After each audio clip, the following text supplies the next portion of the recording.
அவருக்கு சந்தோஷமா இருக்கிற மாதிரி கேள்வி கேட்கிறானேன்னு. ஆமா. நான் குறிப்பா ஒரு 2, 3 கேள்வி கேட்டிருந்தேன். எனக்கு அது கிளாரிஃபை பண்ணிட்டாரு. அவரு எனக்கு அவர் இன்னைக்கு திணை அரசியல் அப்படின்றது நான் இதுக்கு முன்னாடி நான் கேள்விப்பட்டதில்ல. அவருக்கு இதெல்லாம் அ சரித்திரத்த போட்டு பெரட்டி எடுத்து தல உள்ள வச்சுட்டு இருக்காரு. அப்படி தட்டி விட்டாக்க, சுண்டி விட்டாக்க பாட்டுக்கு வந்துட்டுருக்கு. ரெக்கார்ட் பிளேயர் கூட தோத்துரும். அவ்வளோ நான் பேசினது, நான் இந்த மூலதனம் படிச்சதுனால இந்த வர்க்க அரசியல் படிச்சேன். அத பத்தி நான் அந்த ஆங்கிள்லேருந்து நான் கேட்டேன்.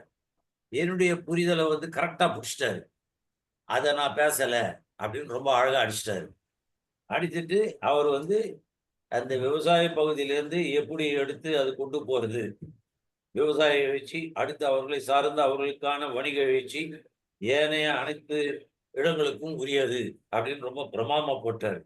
ஆனா, அதுக்கு முன்னாடி ஒரு பதிவு ஒண்ணு போட்டிருக்காரு. கிமு 3ல் மருதத்திணை. யப்பா! என்னால அத நெனச்சு கூட பார்க்க முடியல. அவ்ளோ இதுலேருந்து அவ்ளோ ஆழமான ஒரு அலசல்.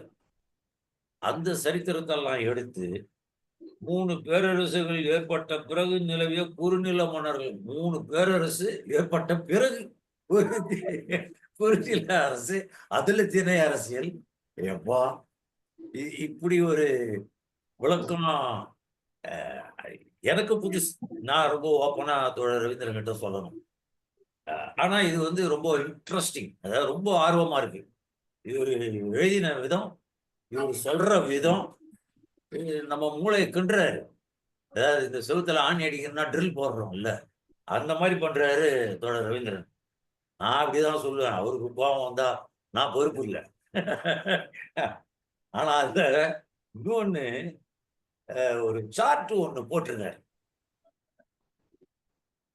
அட்டவணை 3ல ரொம்ப அட்டகாசமா கொண்டாந்துட்டாரு. முதல் செட்டு வர்க்க அரசியலாம். 2வது அதுல அடையாள அரசியல்ங்கிறாரு. அதுவே கிமு 1500ன்றாரு.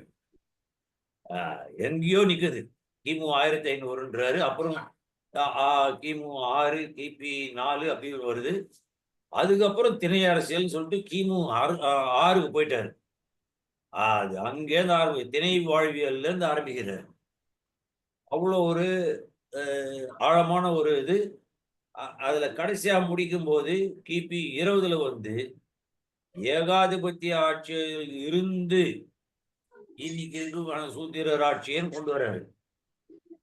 எனக்கே இது தோழர் ரவீந்திரன் விளக்கமா தான் பேசணும். விடமாட்டேன் அவர.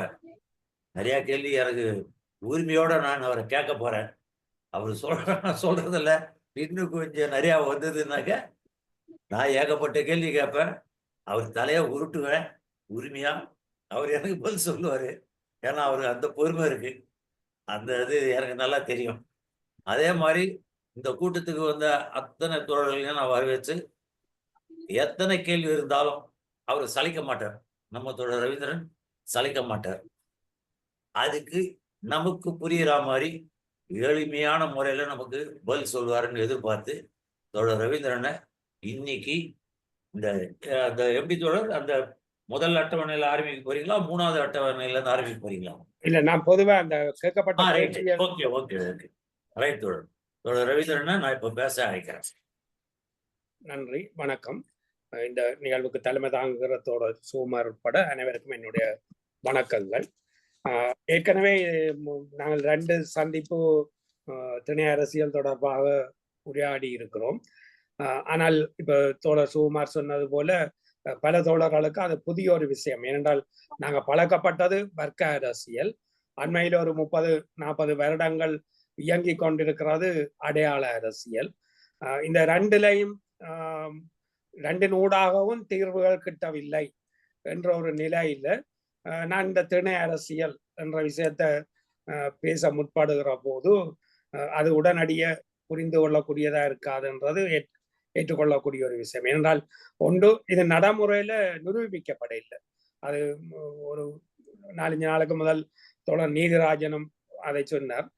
எந்த ஒரு விஷயமும் நடைமுறையில நிரூபிக்கப்பட்டால்தான் அது பலராலையும் ஏற்றுக்கொள்ளப்படுற அதை தேடுகிற ஒரு ஆர்வம் வரும். அந்த வகையில அந்த விஷயம் சரி.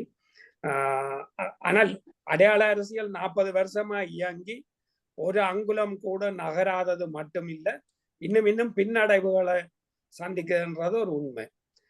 சரி, இந்த அடையாள அரசியலுக்குரிய சாதிவாத பிரச்சனை சாதிவாத கண்ணோட்டத்திலேயே தீர்வுக்கு கொண்டு போன பிறகு, அதுபோல எங்களுடைய இன பிரச்சனை இனவாத கண்ணோட்டத்தில் அவர்கள் முன்னெடுத்து அவர்கள் ஒரு தீர்வை கண்ட பிறகு ஒரு வர்க்க போராட்டம் வரும் என்று நம்புகிற தோழர்கள் பல பேர் இருக்கிறார்கள். ஏனென்றால் மார்க்ஸ் லெனின் அடித்து சொன்ன ஒரு விஷயம்.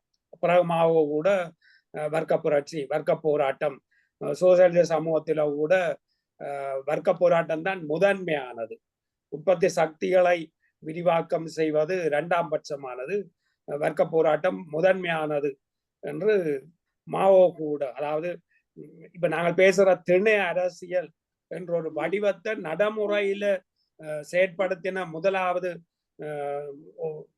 பாரிய அளவில் உலக அளவில் பெரிய வெற்றியை பெற்ற ஒன்று சீன புரட்சி. பிறகு வியட்நாம் புரட்சியும் அது நிறைய தியாகங்கள் செய்து முதலாக தொடங்கி இருந்தால் கூட அது பின்னுக்குத்தான் முழு அளவான வெற்றியை பெறுது. ஏனைய தேச விடுதலைகள் என்பதற்கு மார்க்சிய பிரயோகம் என்றது பிறகு பல நாடுகள்லையும் நடைமுறைப்பட்டு வருகிறது. அப்ப அந்த வகையில அதைத்தான் திணை அரசியல் என்று நான் சொல்றேன். ஏன்னா இப்ப மாவசேதுங் ஏன் பிறகு வர்க்க போராட்டம் தான் பிரதானம் என்று போனார்ன்றா சோசலிசத்தை முன்னெடுக்கிறதாக இருந்தார். தேச விடுதலைக்கு அவர் அந்த வித்தியாசத்தை சொன்னவர். சோவியத் யூனியன் போலவும் இல்லை, ஐரோப்பிய நாடுகள் போல மேல தேசங்கள் போலவும் இல்லை. எங்களுக்கானது வித்தியாசம், மக்கள் ஜனநாயக சர்வாதிகாரம், புதிய ஜனநாயக புரட்சி. மேற்கு நாடுகளின் ஜனநாயக புரட்சியும் இல்லை, சோவியத் யூனியனுடைய சோசலிச புரட்சியும் இல்லை. எங்களுக்கானது ஒரு புதிய ஜனநாயக காலகட்டம். அது மக்கள் ஜனநாயக சர்வாதிகாரம், மக்கள் பாட்டாளி வர்க்க சர்வாதிகாரம் அல்ல என்று சொன்னவர். ஆனால் 53ஆம் ஆண்டுக்கு பிறகு சோசலிசத்தை நடைமுறைப்படுத்துற காலகட்டம் வந்த பிறகு அவர் வர்க்க போராட்டம் தான் முதன்மையானது, உற்பத்தி சக்தியை விரிவாக்கம் அடைய செய்வது இரண்டாம் பட்சமானது. ஏன்னா வர்க்க போராட்டத்தை கைவிட்டால் முதலாளித்துவம் மீண்டெழும். அப்ப பிறகு நீங்க உற்பத்தி சக்திகளை விரிவாக்கி ஒரு பிரயோசனமும் இல்லை. அதான் சோவியத் யூனியன்ல நடந்தது என்ற ஒரு பார்வை மாவோட்ட வந்தது. அப்ப அதனால மாவோ முதல்ல தொடக்கின அந்த வித்தியாசமான அரசியல் என்பது வழக்கமான வர்க்க அரசியல்ல இருந்து வேறுபட்ட ஒன்று என்றது அழுத்தப்படாமலே போகுது. வெறுமன ஒரு குறுகிய காலத்து தேவைக்கு பயன்பட்ட ஒன்று என்று மட்டும்தான் பார்க்கப்பட்டது. ஆனால் வெறுமன குறுகிய கால தேவைக்கு பயன்பட்டது மட்டுமல்ல, வரலாற்று இயங்கு முறை ஒன்றே மாறி இருக்குது. அதை முழு அளவில் வெளிப்படுத்தினது அந்த சீன புரட்சியினுடைய வெற்றி. அதுக்கு பிறகு தொடர்ச்சியா கிழக்கு ஐரோப்பிய நாடுகள் விடுவிக்கப்படுது, சோசியத்துக்கு போகுது. அது தேச விடுதலையினூடாக சோசியத்துக்கு போனது. யூகோஸ்லோவேக்கியா, செக்கோஸ்லோவேக்கியா, ருமேனியா, பல நாடுகள். அதுக்கு பிறகு கியூபா, வியட்நாம், இந்த நாடுகள், கம்போடியா, லாவோஸ் போன்ற நாடுகளும் தேச விடுதலை கூடால சோசியத்தை நோக்கி செல்கிற ஒரு வரலாறு வருகிறது. அதுக்கு பிறகு பாட்டாளி வர்க்க புரட்சி என்றது எந்த ஒரு நாட்டிலும் நடக்கிறதுக்கான எந்த ஒரு அடையாளங்களும் இல்லாமல் போயிருக்கு. உண்மை என்னென்றால் 1917ஆம் ஆண்டு அக்டோபர் புரட்சி தான் இறுதியாக நடந்த ஒரு பாட்டாளி வர்க்க புரட்சி. அது கூட முழு அளவில் தனி பாட்டாளி வர்க்க புரட்சி அல்ல. அதோட இப்ப 15 நாடுகள் சோவியத் யூனியன்ல இருந்து உடைஞ்சு வெளியேறி இருக்கு. அப்ப அந்த 15 நாடுகள் அல்லது அதை விடவும் கூடுதலான தேச விடுதலைக்காக போராடி கொண்டிருந்த, ஜாரிச ருஷ்யாவால ஆக்கிரமிக்கப்பட்டிருந்த ஒடுக்கப்பட்ட தேசங்கள் தங்களுடைய விடுதலைக்காக போராடினது இந்த பாட்டாளி வர்க்க புரட்சியோடு கைகோர்த்தன. அதுக்கேற்ற ஒரு கோட்பாட்டை லெனின் முன்வைத்தார், சுய நிர்ணய உரிமை கோட்பாடு. நீங்கள் விலகி செல்ல வேண்டுமாக இருந்தால் விலகி செல்ல உரிமை உடையவர்கள் என்று வழங்கியதனூடாக அந்த ஒடுக்கப்பட்ட தேசங்கள் எல்லாம் அக்டோபர் புரட்சியோட இணைஞ்ச காரணத்தினால்தான் அந்த பாட்டாளி வர்க்க புரட்சி நிலைக்க முடிந்தது, நீடிக்க முடிந்தது. ஆனால் இந்த வரலாறு மாறிவிட்டது. இனி பாட்டாளி வர்க்க அரசியல் அல்ல, விடுதலையடையும் தேசங்கள் சோசலிசம் நோக்கி செல்வதான ஒரு வரலாற்று மாற்றம் நடந்து விட்டது என்பதை யாருமே கவனிக்கல. பிறகு அந்த தேச விடுதலை புரட்சி 49ஆம் ஆண்டுல வெற்றி பெறுகிற போது 17ஆம் ஆண்டுல அந்த 15 நாடுகள் தேச விடுதலை ஊடால சோவியத்துக்கு சென்றவை அவை கவனிக்கப்படவில்லை. என்றால் பாட்டாளி வர்க்க புரட்சியின் ஒரு பாலாக பார்க்கப்பட்டது. ஆனால் முழுக்க முழுக்க ஒரு தேச விடுதலைக்கு ஊடால சோசியலிசத்துக்கு செல்வது சீனாவிலே ஏற்பட்டது. ஆனால் அது கூட ஒரு வரலாற்று மாற்றமாக பார்க்கப்படவில்லை. அப்ப அந்த நிலைமையில தான் இந்த திணை அரசியல் என்ற விஷயங்கள் பேசப்பட்டு வந்தன. அப்ப இந்த மாதிரி நீங்கள் பொதுவாக சொல்லிக் கொண்டு போறதில் விளக்கங்கள் குறைவாக இருக்கு என்ற கருத்துக்களை சொன்ன தோழர்கள் கேள்வி பதில்களாக இவற்றை செய்வோம் என்று ஆலோசனை சொன்னார்கள். அதுல இப்ப ஒரு 4 விடயங்கள் பேசப்பட்டது. அந்த வாட்ஸ்அப் குரூப்பினூடாலும் முன்வைக்கப்பட்ட விடயங்கள் தோழர்கள் தங்களுக்குள்ள உரையாடி பெற்ற கேள்விகளாக. வர்க்க அரசியலுக்கான வரையறைகள் போல திணை அரசியலுக்கான வரையறைகள் அவை. இல்லை, நான் ஒரு முதலாவது அட்டவணை ஒன்று இந்த வர்க்க அரசியலுக்குரிய விஷயங்கள் எப்படி இருக்குது, திணை அரசியலுக்குரிய விடயங்கள் எப்படி இருக்கு என்ற விஷயத்த போட்டுக்கிறார். இப்போ ஒரு வர்க்க அரசியலை படிப்ப லெனின் சொல்லிகளை சொன்னார், பாட்டாளி வர்க்க புரட்சியை ஏற்றுக்கொள்ளணும், பாட்டாளி வர்க்க சர்வாதிகாரத்தை ஏற்றுக்கொள்ளணும், வெறுமன மார்க்சியத்தை ஏற்றால் மட்டும் போதாது போன்ற சில வரையறைகளை சொல்லியிருப்பார். நான் பொதுவாக ஒரு திணை வர்க்க அரசியல்ல சோசலிச மாற்றத்துக்கு முன்னெடுக்கப்படுகிற அம்சங்கள் ஒரு குலம் போட்டிருக்கிறேன். அதுக்கு பக்கத்துல அதுக்கு மாறாக திணை அரசியல்ல அது எவ்வாறு கையாளப்படுகிறது, நடைமுறையில சீனாவில கையாளப்பட்டு கொண்டு வருகிற ஒரு விஷயம்.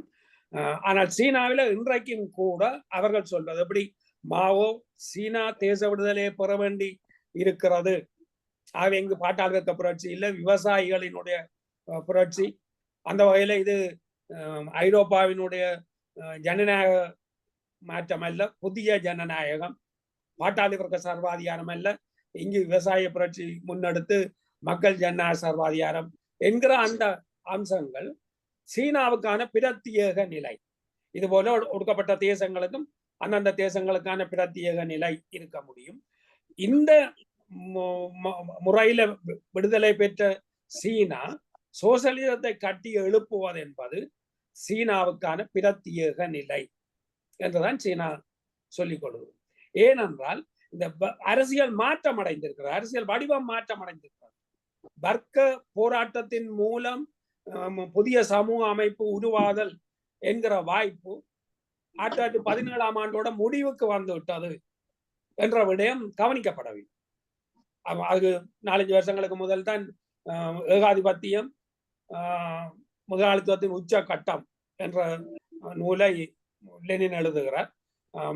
ஏற்கனவே மார்க்ஸ் இந்த காலத்திலே ஒரு நாட்டினுடைய மூலதனங்கள் சிலது இணைந்து ஏகபோக மூலதனமாக மாறி ஏனைய மூலதனங்களை ஒடுக்குவதாக அது வளர்ந்திருக்கிறது என்கிற நிலையை மார்க்ஸை பேச தொடங்கினதை பற்றி லெனின் சொல்லி, அந்த ஏகபோக மூலதனம் இன்றைக்கு வெளிநாடுகளுக்கு ஏற்றுமதியாகி அந்த ஏகாதிபத்திய அரசியல் ஒன்று நடைமுறையில இருக்கிறது என்றது 20ஆம் நூற்றாண்டுக்கான விசேஷ நிலைமை. இப்போ ஒரு கொலனித்துவத்தின் மூலம் ஒடுக்கப்பட்ட தேசங்களை சுரண்டுகின்ற ஒரு வருவாய் எப்படி பிரித்தானிய தொழிலாளி வர்க்கத்தின் புரட்சி உணர்வை மலங்கடிச்சிருக்குது, அங்க புரட்சி வர முடியாமல் இனி அங்க சாத்தியம் இல்லை என்று ஏங்கல்ஸ் எழுதினார் என்றால், இப்போது அது எல்லா ஐரோப்பிய நாடுகளுக்கும் பொதுவான ஒன்றாக மாறுகிறது. அது வரைக்கும் ஏங்கல்ஸ் சொல்ற அந்த காலத்துல பிரித்தானியா தான் பின்னடையுது. ஆனால் பிரான்சின் புரட்சியை முன்னுதாரணமாக வச்சு மார்க்ஸ் பிரித்தானிய தொழிலாளி வர்க்கத்துக்கு சொல்றார், பாருங்க பிரான்ஸ் தொழிலாளி வர்க்கம் எப்படி உங்களுக்கு ஒரு முன்மாதிரியை காட்டியிருக்கு. அப்ப அந்த வகையில மற்ற நாடுகள்ல தொடர்ந்து தொழிலாளர்களுடைய புரட்சி நடந்தது.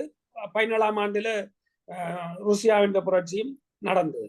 அப்ப தொழிலாளர் புரட்சி மற்ற நாடுகள்ல நடந்து கொண்டிருக்கு குறைந்தபட்சம். ஆனால் இந்த ஏகாதிபத்தியம் முழு அளவில முழு உலகத்தையும் தன்னுடைய கட்டுப்பாட்டுக்குள்ள கொண்டு வந்து இன்றைக்கு வரைக்கும் அந்த ஏகாதிபத்தியம் தீர்மானிப்பதுதான் உலக அரசியலாக இயங்கிக் கொண்டிருக்கிறது. அண்மையில அமெரிக்கா தான் 2ஆம் நிலைக்கு போய் கொண்டிருக்கிறேன், அது அப்படி போயிடாது என்று பைடன் காலம் வரைக்கும் இல்ல தொடர்ந்து 1ஆம் நிலையை தக்க வைக்கிறதுக்கு என்று சொல்லி உக்ரைனில யுத்தம், இஸ்ரேலில் யுத்தம் என்றெல்லாம் அவர்கள் தொடக்கி வச்சிருந்தாலும் கூட அவர்கள் எதிர்பார்த்த போல தங்களுடைய வீழ்ச்சியை தடுக்க முடியாமல் தான் இருக்கு. பைடன் ட்ரம்ப் அவர்கள் வெளிப்படையாகவே நாங்கள் 2ஆம் நிலைக்கு போய்விட்டோம், இதை விட இல்லாதுன்னு சொல்லி இப்ப அவர் இன்னொரு வடிவத்தை எடுக்கிறார். அவர் எடுக்கிற அந்த மாற்று வடிவம் என்பது அமெரிக்கா தன்னை உணர்ந்து இருக்கிறது, நாங்கள் 2ஆம் நிலைக்கு சென்று விட்டோம் என்றதை முதல் ஏற்றுக்கொண்டிருக்கிறோம்.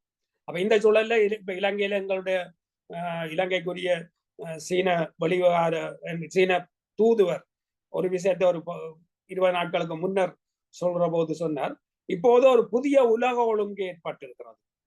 இந்த புதிய உலக ஒழுங்கில சீனா, இந்தியா, இலங்கை இந்த 3 நாடுகளும் இணைந்து இந்த இந்து சமுத்திரத்தினுடைய நல்ல அம்சங்கள், அதனுடைய போக்குவரத்து சார்ந்த அதுக்கு இருக்கக்கூடிய முக்கியத்துவத்துக்குரிய பலமான அம்சங்களை நாங்கள் எங்களுடைய நாட்டு மக்களுக்குரியதாக ஆக்க வேண்டும் என்ற விஷயத்தை பேசுகின்றார். இதுல நாங்கள் எப்படி அமெரிக்கா கையாளுறதுன்றது இன்னொரு வகையில சொல்லி, அப்ப இந்த 3 நாடுகளும் ஒற்றுமைப்பட்டு இயங்குறன்றது பொது பார்வையில பார்த்தா சிரிப்பு கூட இடமா இருக்கும். என்றால் சீனாவும் இந்தியா தான் பிரதான எதிரிகள் என்று பார்க்கப்படுகின்ற ஒரு சூழல். ஆனால் அவர் சொல்லி ஒரு 5-6 நாட்களுக்கு பிறகு இந்திய வெளிவார அமைச்சர்கிட்ட ஒரு நேர்காணல் கேட்கிற போது அது எப்படி நீங்க சீனாவோட என்ற மாதிரி கேட்க அவர் சொன்னார், சீனாவுக்கும் எங்களுக்குமான உறவு 2500 வருஷங்களுக்கு மேற்பட்ட உறவு, தொடர்ச்சியாக சீனாவும் இந்தியாவும் நல்லுறவுகளோடு பரஸ்பரம் நாங்கள் வளர்ந்திருக்கிறோம், சீனாவினுடைய அந்த பொருளாதார உறவு இல்லாமல் நாங்கள் முன்னேற முடியாது என்ற மாதிரி அவர் பேசியிருந்தார். அப்ப நீங்கள் எப்படி இதை பார்க்குறீங்க? ஏற்கனவே பசிபிக் ஒப்பந்தம், இந்தோ பசிபிக் ஒப்பந்தம், அமெரிக்கா, ஆஸ்திரேலியா, ஜப்பான், தென் அமெரிக்கா, இந்தியா இந்த நாடுகள் இணைந்த அந்த ஏறத்தாழ நேட்டோ ஒப்பந்தம் போன்ற ஒன்று, அதை நீங்க எப்படி பார்க்குறீங்க? அவர் சொன்ன ரோமமோ அதை நாங்கள் விசுவாசமாக பின்பற்றுவோம், பிரிக்ஸையும் அதே விசுவாசத்தோட பின்பற்றுவோம், ருசியாவுக்கும் சீனாவுக்கும் எதிராகத்தான் இது இயங்குவதாகத்தான் அந்த கேள்வி. ஓம் அதிலையும் நாங்கள் இருப்போம், இயங்குவோம், இதிலையும் இருக்கிறோம், இதிலையும் விசுவாசமாக இயங்குவோம். அப்ப இது இந்தியாவுடைய ஒரு நிலைப்பாடு. அப்ப இந்த இந்தியாவுடைய இந்த நிலைப்பாடு சீனா முதல் சொன்ன சோவியத் யூனியனும் அமெரிக்காவும் பனிப்போர் யுத்தம் நடத்தியது போல இனி பனிப்போர் என்றது சீனாவுக்கும் இந்தியாவுக்கும் தான் இருக்கும், ஆனால் எங்களுக்குள் பனிப்போர் இருக்காது. இதை இந்த 2 நாடுகளுமே அறிவிச்சிருக்கு, எங்களுக்குள்ள உடன்பாட்டோடு தான் நாங்கள் இயங்குவோம்.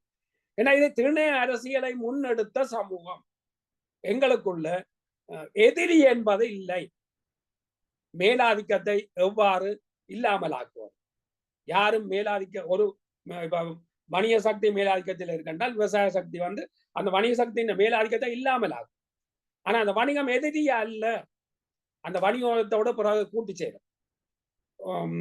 வணிக மேலாதிக்கம் ஒழிக்கப்பட்டுத்தான் கிறிஸ்துக்கு பின் 7ஆம் நூற்றாண்டு தமிழகத்தில பக்தி பேர் இயக்கம் வெற்றி பெறுது. அதனுடைய 200 வருஷங்களுக்குள்ள சோழ பேரரசு அன்றைய உலகத்தின் முதல் நிலை வல்லரசு. இது பல பேர் கவனிக்காத விஷயங்கள். நான் இந்துத்துவம், இந்து சமயம், சமூக மாற்றங்கள் எழுதுகிற காலத்திலே அந்த விஷயத்தை சொன்னான். சோழ பேரரசு அந்த காலத்தில் ஒரு உச்ச நிலையில இருந்ததனுடைய தத்துவார்த்த வெளிப்பாடு வேறு எந்த மத தத்துவங்களையும் இல்லாத அளவுக்கு சைவ சித்தாந்தம் தான் ஒரு கடவுள் என்றதுக்கு அதி உச்சமான வரவிலக்கணத்தை சொல்லியிருக்கு. நிலப்பிரபுத்துவத்துக்கான அதி உச்சமான கடவுள் கோட்பாடு கிறிஸ்தவத்திலேயோ இஸ்லாத்தில ஓரளவுக்கு விருத்தியானதா இருக்கு. ஆனா அதை விடவும் அதி உச்சமான விருத்தி சைவ சித்தாந்தத்தில தான் இருக்கு.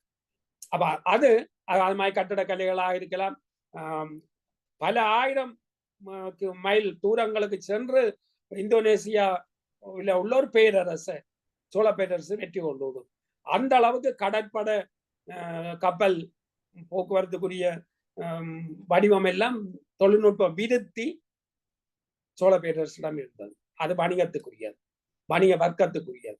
அவ்வாறு போய் அங்க ஆக்கிரமிச்சது ஏன் என்று சொன்னால் எங்களுடைய வணிகர்களுக்கு அங்க பாதுகாப்பு கொடுக்கணும்ன்றது. இதுவே நீங்க ஐரோப்பாவில் பார்த்தீங்கன்னா அது வர்க்க சமூகம். அங்க விவசாய மேலாதிக்கம் வந்த போது வணிகம் இல்லாமலாக்கப்பட்டது, எதிர்க்கப்பட்டது. கிறிஸ்தவம் வணிகத்தை ஒரு மோசடியான கராம், இஸ்லாத்தில் ஹராம் என்ற ஒன்றாக பார்த்தது. அப்ப அவர்களால் விலக்கப்பட்ட யூதர்கள்லாம் அந்த வணிகத்தை அங்கே செய்தார்கள். கிறிஸ்தவம் ஏற்றுக்கொள்ள இல்லை கடைசி வரையில்.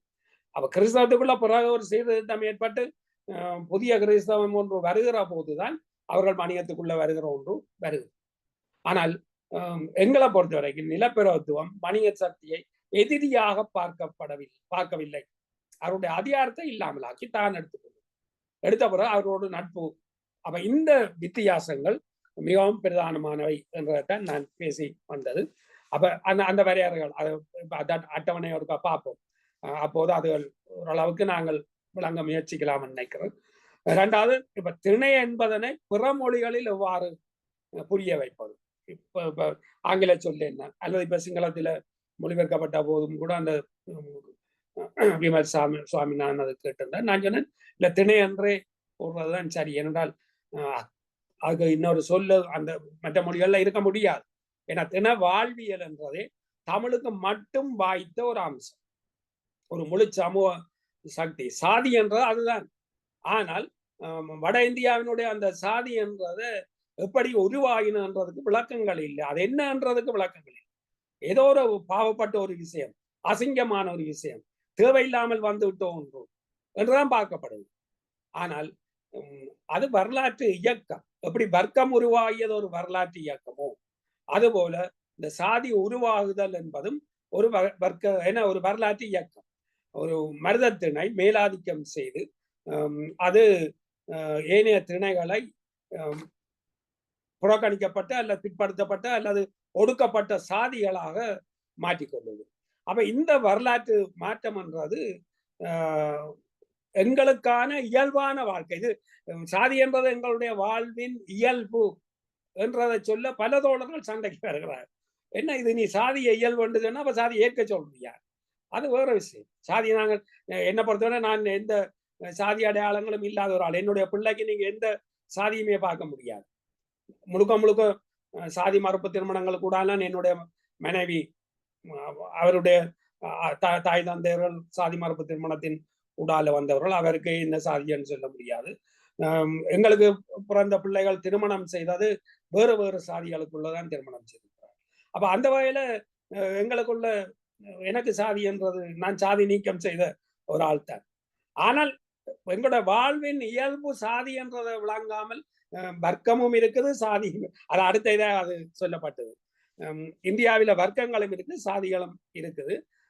இந்த ரெண்டும் பின்னி பிணைந்தவையாகவும் இருக்குது. ஆனாலும் சாதி இந்தியாவினுடைய அடிப்படையாக இருக்கிறது. இந்த ஆனாலும் அன்னைக்குள்ளே ஆவே சாதி இருக்குது, அப்ப முதல் சாதியை நாங்கள் இல்லாமல் ஆக்குவோம் என்கிற தலித்தியவாதம் மேலோங்கிற அடையாள அரசியல் பண்பொண்டு வரும். ரெண்டும் இல்லை, எங்களுடைய சாதி தான். வர்க்கம்ன்றது எப்ப வருதுன்றது வர்க்கத்துக்குரிய ஐரோப்பியர்கள் வந்து விஷயங்களை வர்க்கமாக பேச தொடங்கியதுல இருந்து எங்களுடைய மார்க்சியர்களும் வர்க்கத்தை மட்டுமே பார்க்கிறவர்களாக ஆகினார்கள்.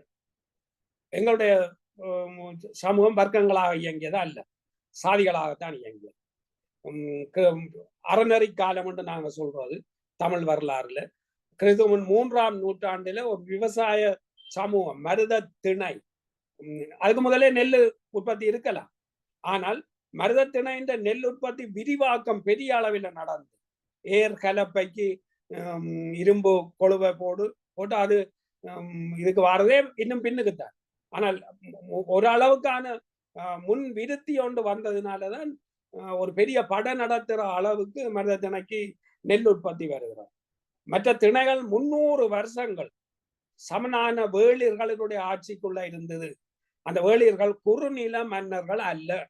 அதோட சுகுமார் கேட்டார், குறுநில மன்னர்கள் என்ற ஒரு பேரரசு வந்த பிறகு அந்த பேரரசுக்கு கட்டுப்பட்டு அல்லது அவர்களுடைய தொலைவில இருக்கிறதால சின்ன ஆழ்புலம் என்றதுனால குறுநில அரசு. இல்ல. இது 300 வருஷம் முழு அளவில பண்பாட்டு விருத்தியோட. இப்ப புராதன பொது உடைமை அமைப்பில பகுத்துண்டு வாழ்தல் இருந்ததென்றால் உற்பத்தி விருத்தி வர இல்லை, பண்பாட்டு விருத்தி இல்லை. ஏனையவர்களை ஆக்கிரமித்து அவர்களுடைய உழைப்பை அபகரித்து பண்பாட்டு விருத்தி செய்யறதுக்கான ஓய்வு நேரம் பெற்றவர்கள் ஒரு கொஞ்சம் பேர் இருக்கிற போதுதான் அது பண்பாட்டு விருத்தி என்றது வாரது. மற்ற எல்லா சமூகங்களுக்கும் முடியாது.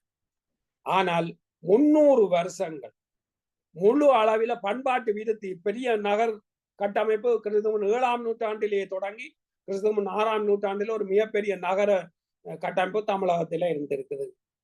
தொழில்நுட்ப விருத்தி இருந்திருக்கு. அப்ப இவ்வாறு இருந்து அப்ப எதுவுமே மற்ற சமூகத்தை ஆக்கிரமிச்சது இல்லை. குறிஞ்சி, முல்லை, நெய்தல் மிகப்பெரிய பண்பாட்டு விருத்தியோட மிகப்பெரிய வணிக செழுமையோட இருந்த திணைகள். ஏன் மற்றவை ஆக்கிரமிக்க முடியாண்டால் அவர்களிடம் படை நடத்துவதற்கான பெரிய உணவு உற்பத்தி இல்லை. மருத திணையில தான் அந்த படை நடத்துறதுக்கு உணவு உற்பத்தி விளைச்சல் வந்த பிறகு அவர்கள் மற்றவர்களை ஆக்கிரமிக்கிறார். அது வரைக்குமான 300 வருஷங்கள் இது கவனிக்கப்பட வேண்டிய ஒரு விஷயம். 300 வருஷங்கள் சமத்துவமாக ஒரு சமூகம் இயங்கி இருக்கிறது உயர் பண்பாட்டு விருத்தியோட. அன்றைய உலகத்தில கிரேக்கமும் ரோமன் தான் அன்றைக்கு உயர்ந்த பண்பாடு என்று பார்க்கப்படுறது இல்லை. அவற்றை விடவும் ஒருபடி மேலே தமிழகத்தினுடைய அது இருந்தது. ஒரு உதாரணம், அந்த காலத்தில தான் அணு கோட்பாடு இங்க தமிழ்நாட்டில தான் அணு கோட்பாடு தோற்றம் பெறும். இது மார்க்ஸ் சொல்லிக் இந்தியாவிலிருந்து அணு கோட்பாடு கிரேக்கத்துக்கு வந்தது. தமிழ்நாட்டில இருந்து தான் அணு கோட்பாடு கிரேக்கத்துக்கு போனது. அந்த காலத்துல உருவாகிய ஒரு தத்துவம், இந்த சோக்ரட்டிஸ், பிளேட்டோ, அரிஸ்டோட்டில் இவர்களையும் விட மிக உயர்ந்த ஒரு தத்துவம் ஆசீவகம். திருக்குறளின் கல்வி சிந்தனையை நான் ஆய்வுக்கு எடுக்கிற போது எங்களுடைய பேராசிரியர் மிகவும் மதிக்கப்படுற அவர் மார்க்சிய தமிழ் இலக்கிய கல்வியியல் பரிச்சயம் உள்ள ஒரு பெரிய பேராசிரியர். ஆனாலும் அவருக்கு ஒரு சந்தேகம் இருந்து, அது என்ன திருக்குறள் 4 அதிகாரம் தானே கல்வியை பற்றினது, நீ எப்படி அதே ஒரு முனைவர் பட்ட கலாநிதி பட்ட ஆய்வா எடுக்க முடியும்? அவர் சொன்ன உடனே ஒரு சின்ன ஒரு இது வந்தா, அதுக்கு பிறகு நான் ஒரு வருஷம் முழுக்க முழுக்க அது எப்படி சாத்தியப்பட்டது என்று படிக்க கொண்டு போனால் கிரேக்கத்தை விடவும் விருத்தியான மிக விசாலமான ஆழமான ஒரு கல்வி சிந்தனை திருக்குறளுக்குள்ள இருக்குது என்றதை பார்க்க முடிஞ்சது. அது எப்படி சாத்தியப்பட்டது என்றதை பார்த்த நிலையில என்னுடைய அந்த ஆய்வத்திலே ஒரு 90 பக்கங்கள் அன்றைய தமிழகத்தினுடைய அந்த பொருளாதார சூழல் பற்றின விளக்கமா இருந்தது. ஏனென்றால் அது பலரும் ஏற்றுக்கொள்ளாமல் இல்லை அது சும்மா எங்கள்கிட்ட இல்லாமல் இருந்த காட்டுறதுக்காக சொல்ற விஷயம் மாதிரி பார்க்கப்பட்டதால். ஆனா உண்மை என்னென்றால் அந்த 300 வருஷங்கள் ஒரு சமத்துவத்தோட இருந்த அந்த சமூகத்தினுடைய உயர் பண்பாட்டு தொழில்நுட்ப விருத்தி சார்ந்த அணு கோட்பாடு வரைக்கும் பேசிய ஒரு சமூகத்தினுடைய அறிவியல் தொழில்நுட்ப வீச்சு என்பது திருக்குறளுக்குள்ள பின்னர் வெளிப்பாடு. வள்ளுவர் ஒரு ஆசீவகம். அது வள்ளுவர் மட்டும் இல்லை, இன்னும் ஒரு 400 வருஷங்களுக்கு பிறகு திருமூலர் அவர் தனி ஒரு சித்தர் என்று சொல்றது. இந்த சித்தர்கள் என்றது இந்த பெரிய பெரும் கோயில் வழிபாடு வந்த பிறகு அதை நிராகரித்தவர்கள் தான் சித்தர்கள் என்று பார்க்கப்படுற ஒன்று இதுவரை இருந்தது. இல்லை, பெருங்கோயில் என்றது உருவாகிறதுக்கு 400-500 வருஷங்களுக்கு முன்னரே இந்த சித்தர்கள் இருக்கிறார்கள். முதலாவது சித்தர் 7ஆம் நூற்றாண்டில திருமூலர் கண்டறியப்படுகிறவர். ஒரு வகையில பார்த்தா திருவள்ளுவர் கூட ஒரு சித்தர் தான். ஏன்னா இந்த ஆசிவ மரபு கூடாதுதான் சித்தர்கள் வருகிறார்கள். ஆனால் ஆசிவம் இன்னும் செல்வாக்கோட இருந்த ஒரு காலகட்டத்துல திருக்குறள் வந்ததினால அவர் சித்தராக பார்க்கப்படுறது இல்லாமல் இருக்கலாம். ஆனால் அந்த ஆசிவத்தினுடைய பல அம்சங்கள் பௌத்தம் சமணத்தில உள்வாங்கப்படுது, சிலப்பதிகாரமாக மணிமேகலையாக உள்வாங்கப்படுது. பின்னர் எஞ்சி இருக்கிறவர்கள் ஒரு பகுதி தான் திருமூலர் வந்து சைவ சித்தாந்தத்துக்குரிய அந்த பதி பற்றி சொல்கிறவராக வருகிறார். அப்ப எல்லா மதங்களினுடைய சிந்தனைகளுக்குள்ளேயும் ஆசிரியர்கள் செல்கிறார். இப்ப மணிமேகலனுடைய பௌத்தம் வந்து உச்சமான ஒரு தத்துவ விசாலம் உள்ளது ஒன்று என்று பேசுறது இருக்கு. வேற எந்த பௌத்தத்தை விட மணிமேகலையினுடைய பௌத்தம் வித்தியாசமானது. ஏன்னா அதுக்குள்ள போய் ஒரு ஆசிரியர் தான் இயங்கி இருக்கிறார். சீத்தலை சாத்தனார், இப்ப கூலவாணியர், இவர்கள் எல்லாம் வாணிகர், வணிக சமூகத்திலிருந்து வந்தவர்கள். அப்ப இந்த இப்ப ஜாதி ஊரே யாவரும் கேளு, தீதும் நன்றும் பிறர் தர வாரா. இதை சொன்னது பௌத்த கூலவாணிய என்று பார்க்கிறது இருக்கு இல்ல. அது ஆசிவ சங்க காலத்தினுடைய எல்லா பாடல்களும் ஔவையார இருக்கலாம். ஔவையார் பாலியில இருந்து தமிழுக்கு மொழிபெயர்த்து பாடினார் என்று ஆய்வுகள் சொன்னது இருக்கு இல்ல. அது ஆசிவம். ஆசிவத்தினுடைய பல விஷயத்தை தான் பௌத்தம் உள்வாங்குது. ஆசிரியர்கள் பௌத்தத்துக்குள்ளையும் செல்கிறார்கள், சமணத்துக்குள்ளையும் செல்கிறார்கள். கிறிஸ்துவின் பின் 7ஆம் நூற்றாண்டுக்கு வருகிற போது திருமூலர் சைவத்தினுடைய தொடக்குனராகவும் வருகிறார். அப்ப இது சைவ ஆசிவம் தேய்வடைய வேண்டி வருது. ஏன் தேய்வடையுது? கிறிஸ்துக்கு பின் 1ஆம் நூற்றாண்டில வணிக சமூகம், வணிக சாதி மேலாதிக்கத்தை பெறுகிறது. ஆனால் அதுவரையான ஆசிவம் சமத்துவத்தை பேசிக் கொண்டு வந்தது. திருக்குறள் கூட சமத்துவத்தை தான் பேசு, பிறப்போக்கும் எல்லா உயிர்க்கும் ஏற்றத்தாழ்வு அதை ஏற்றுக்கொள்ளவே இல்லை. ஆனால் வணிகர் இப்ப மேலாதிக்கத்துக்கு வந்துவிட்டார்கள். இப்போ மேலாதிக்கத்துக்கு வந்த தங்களுக்கு இந்த ஆசிவம் பொருத்தமற்றது. அது வரைக்கும் ஆசீர்வாதத்தை பின்பற்றி வந்த தமிழ் மரபு வணிகர்கள், அது 400-500 வருஷங்களாக இருந்தது. ஒரு புதிய சக்தி மேலாதிக்கம் பெற்று மற்றவர்களை ஆட்சி செய்கிறவர்களாக வருகிற போது எங்களுக்கு உதவக்கூடியது பௌத்தமும் சமணம். ஏன்னா அது மேலாதிக்க தத்துவம். பௌத்தம் சமணம் சமத்துவத்துக்கானது, ஐயோ முற்போக்கான ஒன்றை பிறகு இந்து மதம் அழிச்சு போட்டுன்றதெல்லாம் வரலாற்றை விளங்காமல் பேசுவார். உண்மையான சமத்துவ தத்துவம் ஆசீர்வாதத்துக்குள்ளதான் இருந்தது. புத்தருக்கு அன்றைக்கு அவ்வளவு பெரிய செல்வாக்கு அவரால் இயங்க முடிஞ்சு என்றால் அன்றைய வரலாற்று மாற்றத்துக்குரிய வணிக சக்தி, வணிக மேலாதிக்க சக்தி அவரை தங்களுக்குரியவராக எடுத்துக்கொண்டு அவர்களுக்கு ஏற்றதான தத்துவத்தை புத்தர் முன்வைத்தார். ஆசீர்வாதத்தை வெறுத்தார். ஆசீர்வாதத்தினுடைய பல நல்ல அம்சங்களை உள்வாங்கினார். அவரை முற்போக்கான அந்த அம்சத்தை முற்போக்குத்தார். ஏன்னா அந்த பல நல்ல அம்சங்களை தான் உள்வாங்கி கொண்டு வரலாற்று மாற்றத்தில் இன்றைக்கு வணிக சக்திக்கு கருத்தியலை வழங்கணும் என்ற போது அவர் அதை வழங்குகிறவராக இருந்தார். அப்ப அதுக்கு பிறகு வந்த ஆசீவம் பௌத்தத்துக்குள்ள சமணத்துக்கு மேலாதிக்க தத்துவங்களுக்குள்ள போய் தங்களுடைய கூடுமான வரைக்கும் வெளிப்படுத்துகிற ஒரு நிலைக்கு சென்றார்கள். இதுதான் பிற திருமூலரே சைவ சித்தாந்தி அல்ல. ஆனா அந்த ஆசீவ திருமூலர் முன்வைத்த பதி என்கிற ஒரு கோட்பாடுதான் 400 வருஷங்களுக்கு பிறகு சைவ சித்தாந்தமாக வருது. அந்த வகையில் அப்ப இந்த வர்க்கமும் சாதியும் என்று பார்க்கிறது பிழையான. வர்க்கம் என்றது வேறொரு ஐரோப்பிய சமூகத்தில் உருவாகிய ஒரு சமூக முறை, வாழ்வியல் இயல்பு, அவர்களுக்கான இயல்பு. அந்த இயல்புடைய கொடூரம் தான் கிரேக்க ரோமத்தில் அவ்வளவு பெரிய புரட்சிகளை, ரத்தம் சிந்தின ஆயிரக்கணக்கான மனித உயிர்கள் கொல்லப்படுகிற புரட்சிகளுக்கு காரணமா இருக்கு. எங்களுக்கான வாழ்வியல்ல இருக்கிற இந்த இயல்பு கொல்ல வேண்டிய தேவை இல்லை.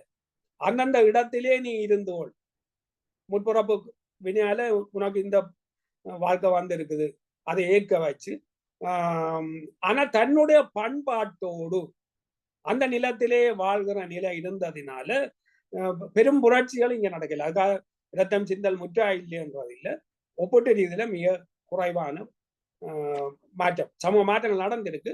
ஒப்பீட்டு ரீதியில மிக குறைவான இழப்புகளோடு.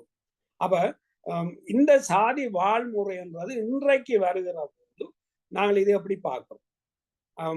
ஒவ்வொரு சாதியும் தன்னுடைய நலனை பாதுகாக்கிறதுக்காக போராடும். இது பின்னவீனத்துவம் வந்தபோது ஒட்டுமொத்தமான சமூக மாற்றத்தின் ஊடால சமூக பிரச்சனைகளை தீர்க்க முடியாது என்று சொன்ன நிலையில சமூக ஏன்னா அந்தந்த குழுக்கள் போராட வேண்டியது, அதான் சாதிவாத போராட்டமாக மாறுச்சு.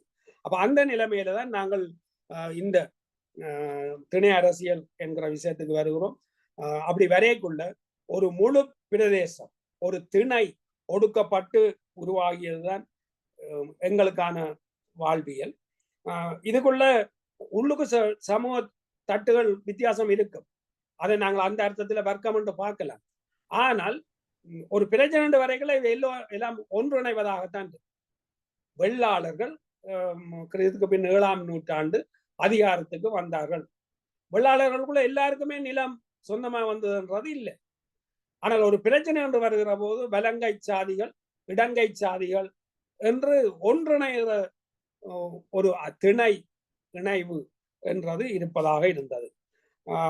அப்ப அந்தந்த சூழல்ல அவர்கள் தவிர்க்க முடியாத அந்த இடத்துக்குரிய தொழிலை செய்தார்கள் என்றதை பிறகு இந்த சாதிய கருத்தியல் வந்து அந்த தொழில் தான் உங்களுக்கானது, இந்த சாதிக்கு இந்த தொழில் என்று மாறியது. அது பிறகு வருகிற விஷயம். அது பிறகு அகமண முறையாக மாற்றப்பட்டு தொடர்ந்து வந்தன.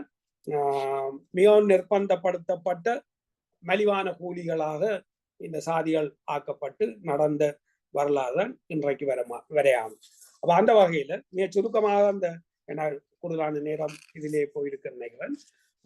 அந்த முதலாவது அட்டவணையில வரைக்குள்ள இப்ப பாட்டாளி வர்க்க அரசுன்றது எப்படி இருக்குது, விடுதலை தேசிய அரசு சீனா அமைத்த அரசு எவ்வாறு இருந்தது என்பது வரைக்குள்ள பாட்டாளி வர்க்க புரட்சியின் ஊடால வாரது பாட்டாளி வர்க்க அரசு, அது பாட்டாளி வர்க்க சர்வாதிகாரத்தை பிரயோகிக்கும். ஆனால் ஒரு தேச விடுதலையின் ஊடால வருகிற போது பல வர்க்கங்கள் இணைந்து உருவாகிய ஒரு அரசு, கூட்டு அரசு இந்த விடுதலை தேச விடுதலையில வருவதாக இருக்கு. வர்க்க அரசியல்ல முதலாளித்துவ மீழ்ச்சிக்கு இடம் இருக்குது. ஆகவே வர்க்க போராட்டம் பிரதானமான இடத்துல இருக்கும். பாட்டாளி சர்வாதிகாரம் பிரயோகிக்கப்பட வேண்டும். ஆனால் விடுதலை அடைகிற தேசத்தை பொறுத்த வரைக்கும் ஏகாதிபத்திய எதிர்ப்புணர்வு முக்கியம்.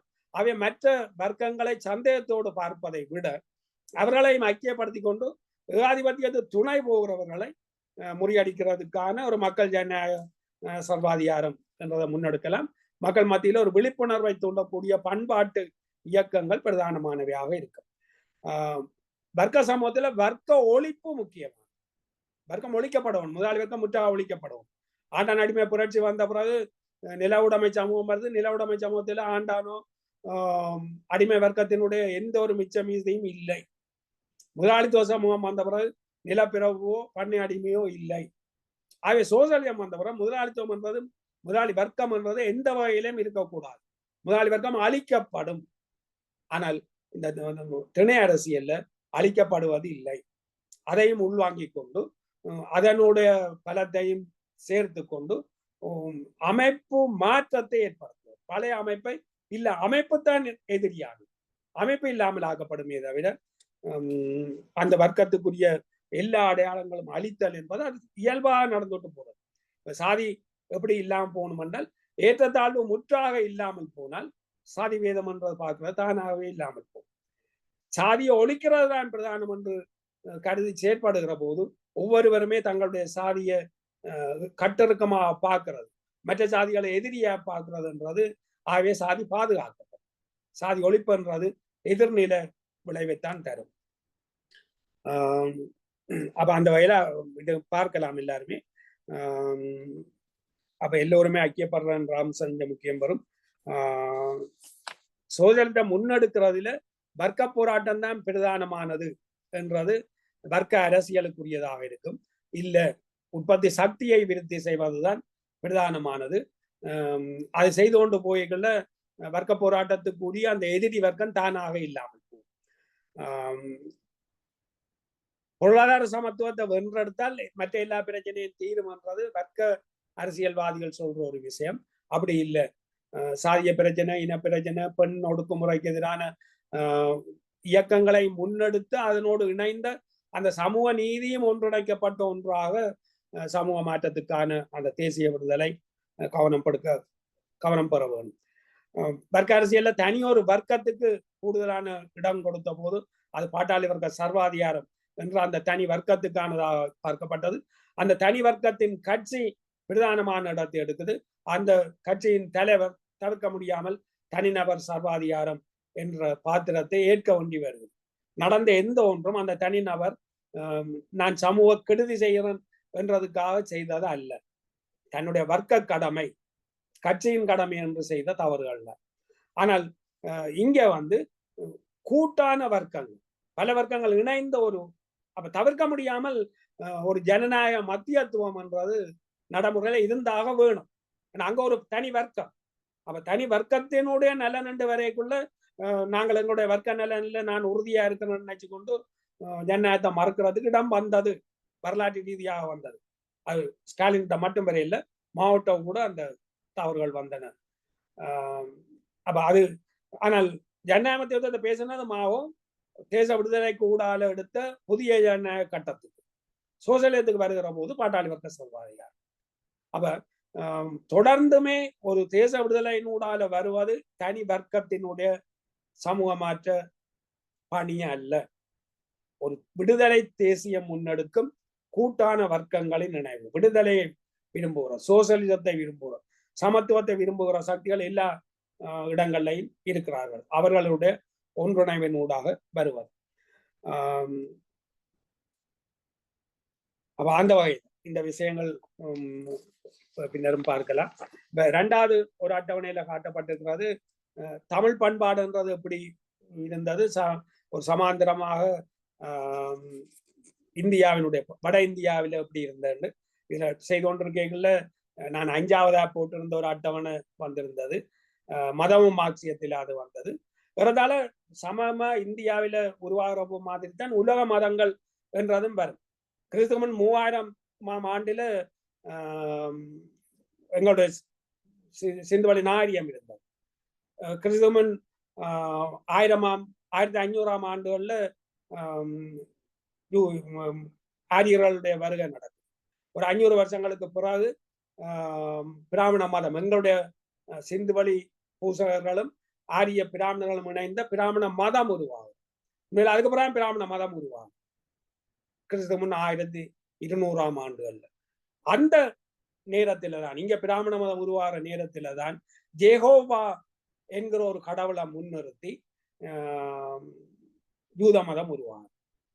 அப்பதால சமனான ஒரு, அதுக்கு பிறகு பார்த்தா தெரியும், அதுக்கு ஒரு சமனான போக்கு வந்து கொண்டு இருக்கு. கிறிஸ்துக்கு பின் 4ஆம் நூற்றாண்டுக்கு வரைக்கும் கிறிஸ்தவம் வருது நிலப்பிரபுத்துவத்துக்கான மதமாக. இங்க இந்து சமயத்துக்கான தொடக்கம் வருகிறது. அப்ப இந்த விஷயங்கள். ஆனால் இதுல நான் வந்து வட இந்தியாவில மாற்றங்கள் எப்படி இருக்கு, தென்னிந்தியாவில தமிழகத்தில் எப்படி இருந்தது. கிறிஸ்துவன் 3000ஆம் ஆண்டுகளிலே ஆதிச்சநல்லூர் வணிகர்கள் வந்திருக்கிறார்கள். ஆனால் இங்கு மக்கள் வாழ்ந்திருக்கிறார்கள். இங்கு இயற்கையாக விளைகிற ஏலம், இலவங்கம்பட்டை, கராம்பு, மிளகு போன்ற வாசனை திரவியங்கள் தேவைப்பட்ட வணிகர்கள் இங்கு வந்திருக்கிறார்கள். அதற்கு பிறகு முத்து, மாணிக்கம், ஞானதன்னம், ஆடம்பர பொருட்கள் பின்னர் வந்து சேர்க்கிற விடயமாக இருக்கு. முதல்ல வாரது இயற்கை விளைச்சலாக இருக்கக்கூடிய அந்த பொருட்களை பெறும் வணிகர்கள். அப்ப அவர்கள் வந்து அவர்கள் தங்களுடைய சில தொழில்நுட்ப விஷயங்களை இதுல இப்ப காட்டப்படுறதுதான் முழு உலகத்தில கடவுள் எவ்வாறு உருவாகிறார் என்பது.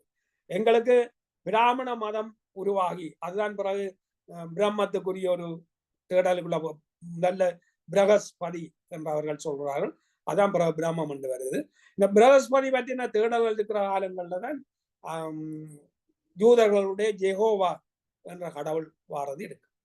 அப்ப பிறகு இந்த அப்படி வந்த வணிகர்களுக்கு ஊடால தமிழ்நாட்டில இரும்பு பிரித்தெடுக்க முடியும், வலிமையான உருக்கு ஏகு என்ற அந்த உருக்கு இரும்பு கிறிஸ்துவன் 1000ஆம் ஆண்டிலேயே தமிழ்நாட்டில உருக்கி எடுக்கப்பட்ட தொழில்நுட்பம் நடைமுறைக்கு வந்துவிட்டது. இது ராஜன் போன்ற ஆய்வாளர்கள் அந்த விஷயங்களை வெளிப்படுத்தி இருக்கிறார்கள். அப்ப கிறிஸ்துவன் 7ஆம் நூற்றாண்டுக்கு வரைக்குள்ள அந்த 1000 வருஷம், ஒரு 400 வருஷங்களுக்கு பிறகு, 300-400 வருஷங்களுக்கு பிறகு நகர் உருவாக்கம், பல பட்டறைகள் கண்டுபிடிக்கப்பட்டது. அப்ப அந்த பட்டறை தொழில்நுட்பத்துக்குரிய விஷயங்கள் எல்லாம் வந்து உற்பத்தி இங்கேயே நடப்பதாக வருகிறது. இங்கேயே வணிகர்கள் உருவாகிறார்கள். இந்த ஏற்கனவே நான் சொன்ன அந்த வணிக பொருட்கள் ஏனைய இடங்களுக்கு ஏற்றுமதி செய்யப்படுவதற்கு அதனை கொண்டு வருகிற ஆற்றுப்படுத்தியோடு, ஆற்று விவசாயத்துக்காக பண்பாட்டு விருத்தியாக இருக்கிறது மற்ற சமூகங்கள். இங்கே அந்த வணிக போக்குவரத்துக்கானதாக இருந்தது. அதனால வைகை நதி சார்ந்த கீழடியில ஆய்வு செய்யப்பட்டு கீழடி நகரம் கண்டறியப்பட்டது. அப்ப இது கிறிஸ்துக்கு முன் 6ஆம் நூற்றாண்டில விருத்தியான நகரம். 7ஆம் நூற்றாண்டிலே தொடங்குது. 6ஆம் நூற்றாண்டில ஒரு விருத்தியான நகரம் உருவாது. அந்த 6ஆம் நூற்றாண்டில தான் நான் முதல் சொன்ன அணு கோட்பாடு, ஆசீவகம் என்பவை உருவாகுது. பின்னர் அந்த 6ஆம் நூற்றாண்டுல பின்னுக்குத்தான் இங்க நகரம் உருவான பிறகுதான் வட இந்தியால நகரம் உருவாகும். ஆனா கீழடி நகரம் கண்டுபிடிக்காத காலம் வரைக்கும் எங்களுடைய ஒரு 7-8 வருஷங்களுக்கு முதல் வரைக்கும் வட இந்தியால முதலாவது நகரம் உருவாகியது சிந்துவெளி வீழ்ச்சிக்கு பிறகு கிறிஸ்து 6ஆம் நூற்றாண்டில என்று சொல்லப்பட்டு கொண்டிருந்தது. ஆனால் அதை விடவும் விருத்தியான ஒரு நகரம் கீழடியில கண்டுபிடிக்கப்பட்ட பிறகு வரலாற்றை நாங்கள் திருத்தி எழுத வேண்டி இருக்கிறது, மாற்ற வேண்டி இருக்கிறது என்று ரோமிலாதாப்பர் உட்பட பல பேர் சொன்ன விஷயங்கள் இருக்கிறது. கிறிஸ்துவின் 7ஆம் நூற்றாண்டுகளுக்கு வரைக்குள்ள இந்து மத வடிவம் வருகிறது. பிறகு அதுக்கு எதிரான இயக்கங்கள் வீர சைவம் தென்னிந்தியால, அங்க சீக்கியம் போன்ற விஷயங்கள். இங்க பக்தி பேர் இயக்கம் கிறிஸ்துவின் 7ஆம் நூற்றாண்டு இருக்குது. ஆனால் அந்த பக்தி பேர் இயக்கத்தினுடைய தாக்கம் வட இந்தியாவுக்கு போறது கிறிஸ்துக்கு பின் 16ஆம் நூற்றாண்டுகளாக இருக்கிறது. 20ஆம் நூற்றாண்டுக்கு வருகிற போது இதுவும் ஒரு முக்கியமான ஒரு காலகட்டம். 20ஆம் நூற்றாண்டில அயோத்திதாசர் ஆதி திராவிடர்கள், நாங்கள் தான் ஆதி திராவிடர்கள் என்ற விஷயத்தை அவர் பேசுறார். அதுக்கப்புறம் இந்த திராவிடர் என்றது பெரிய அளவில் முதலே கண்டுபிடிக்கப்பட்ட திராவிட மொழிகள் தனித்துவமானதை என்றதெல்லாம் கால்பெல் பாதிரியாருடைய கண்டுபிடிப்பு இருக்குது. அந்த திராவிடர்களை நாங்கள் தான் ஆதி திராவிடர்கள். எங்களுடைய பூர்வ மதம் பௌத்தம். அந்த அவர் பூர்வ மதம் பௌத்தம் என்று சொல்றதுக்குள்ள அவர் சமணத்தையும் இணைச்சுதான் சொல்றார். அப்ப ஆசிவம் பற்றி அதிகம் தெரியாது. ஆனால் ஆசிவம் தமிழர்களுடைய பூர்வ மதம். அப்ப அவர் அந்த கல ஆய்வுகளுக்கு ஊடால கண்டறிந்த விஷயங்கள் தமிழருடைய பூர்வீக மதம் ஆசிவகம், அதை பௌத்தம் என்று அவர் அடையாளப்படுத்திக் கொள்றார். அது அண்மை காலம் ஒரு 10-15 வருஷமாகத்தான் அது பற்றின கல ஆய்வுகள் நிறைய வந்து ஆசிவம் பற்றி பெரிய விஷயங்கள் பேசப்பட்டன. அதனுடைய தொடர்ச்சி பெரியார், பாரதியார், சிங்காரவேலர், இது தென்னிந்தியாவினுடைய வெளிப்பாடு. எங்களுடைய அந்த சமூக திணை அரசியல் செயற்பாடுகள் ஏதோ ஒரு வகையில இயங்கி வந்ததனுடைய வெளிப்பாடு. ஆனால் அங்க வந்து ஜோதிராவ் பூலே, அம்பேத்கர், காந்தி என்கிற ஆளுமைகள் உருவாகிற ஒன்று இருக்குது. அதோட ஒப்பிட்டால் இங்கே உள்ளது ஒரு வித்தியாசமான அரசியல் என்ற புரிதலோடு வெளிப்பட்டவை திராவிட மோடல். அப்ப அது இன்றைக்கு வரைக்கும் இருக்கின்ற ஒரு அம்சம். அப்ப இவையெல்லாம் திணை அரசியலுக்குரிய அம்சங்கள். இப்ப இதனால நான் 21ஆம் நூற்றாண்டுக்கு எங்களுக்கு விடுதலை திணை அரசியல் என்று போட்டினான். ஆனால் வட இந்தியாவுக்கு வரைக்குள்ள இந்துத்துவம் மேலோங்கி இருக்கு. இந்தியாவே ஏகாதிபத்திய முண்டு கொடுக்குற நிலைக்கு போகுது. அதை உடைத்து கொண்டு திணை அரசியல், விடுதலை திணை அரசியல் வர முடியும் என்கிற ஒன்று இருக்கு. 3வது அட்டவணை ஏற்கனவே பேசப்பட்ட விடயங்கள். வர்க்க அரசியல் எவ்வாறு இருந்தது, அடையாள அரசியல் இப்ப இப்படி இயங்கி கொண்டு வந்த, நாங்கள் ஆரியர்கள் வந்ததே சாதியை கொண்டு வந்த ஒரு அம்சம் என்று பார்க்கிறது இருக்குது. கிறிதுமன் 1200 வரைக்குள்ள பிராமண மதம் உருவாகுது. ஆனால் ஆரியர்களே பிராமண மதத்தோடு வந்தவர்கள் என்று பார்க்கிறது இருக்குது. அவ அதுக்கு எதிரான பிராமண மதத்துக்கு எதிரான முற்போக்கானது பௌத்தம் சமணம் என்று பார்க்கப்படுறது இருக்குது. அவை இந்த கருத்தியல் போராட்டம் தான் பிரதானமானது என்று பார்க்கப்படுது. எங்களுடைய புரட்சி, பண்பாட்டு புரட்சி வடிவம் தான் கருத்தியல் போராட்டம் தான். ஆனால் அது அல்ல முதன்மையானது. முதன்மையானது எங்களோட வாழ்வியல் மாற்றம். வணிக சக்திக்கும் விவசாய சக்திக்குமான போராட்டம் தான் இந்த கருத்தியல் வடிவத்தில் வெளிப்படுவதே தவிர அந்த கருத்தியல் அம்சங்கள் அல்ல. அப்ப பிராமணியத்தை எதிர்த்தால் எல்லாம் சரி வரும் என்று வட இந்தியாவில பார்க்கப்பட்ட அந்த விஷயம் என்று, அதாவது பெரியாரும் அப்படி பார்க்கிற ஒரு இது வருது. ஆனால் பெரிய அளவில் சிங்காரவேலர், பாரதி போன்றவருடைய பார்வை வித்தியாசமானதாக இருந்தது. அயோத்தியாசர் கூட ஒரு வகையில அந்த வித்தியாசங்களுக்குள்ள வந்தவர். ஆனால் அந்த ஆய்வுகள் பெரிய அளவில் வராத ஒரு கால கட்டத்துக்குரியவர். பெரியாரும் கூட தன்னுடைய சொந்த வரலாற்று அனுபவத்துல பிராமணர்கள் மிக கொடிய மாற்றத்துக்கு விரும்பாத நிலைமைகளுக்கு எதிரென்ற நிலையில அந்த இடத்துக்கு போனதாக இருக்கிற ஒரு அம்சம். இருந்தாலும் அந்த வித்தியாசம் என்றது ஒரு மிக பிரதானமான அம்சம். அந்த வகையில திணை அரசியல் என்றது எங்களுக்குள்ள எவ்வாறு ஒவ்வொரு காலகட்டத்திலே இருந்தது என்றது. இறுதியாக இப்ப நானே கேள்விகளை உருவாக்கி இந்த பதிலை சொல்ல முடியும் என்ற ஒரு ஆலோசனையும் தோழர்கள் முன்வைத்திருந்தீங்க. அது சரி.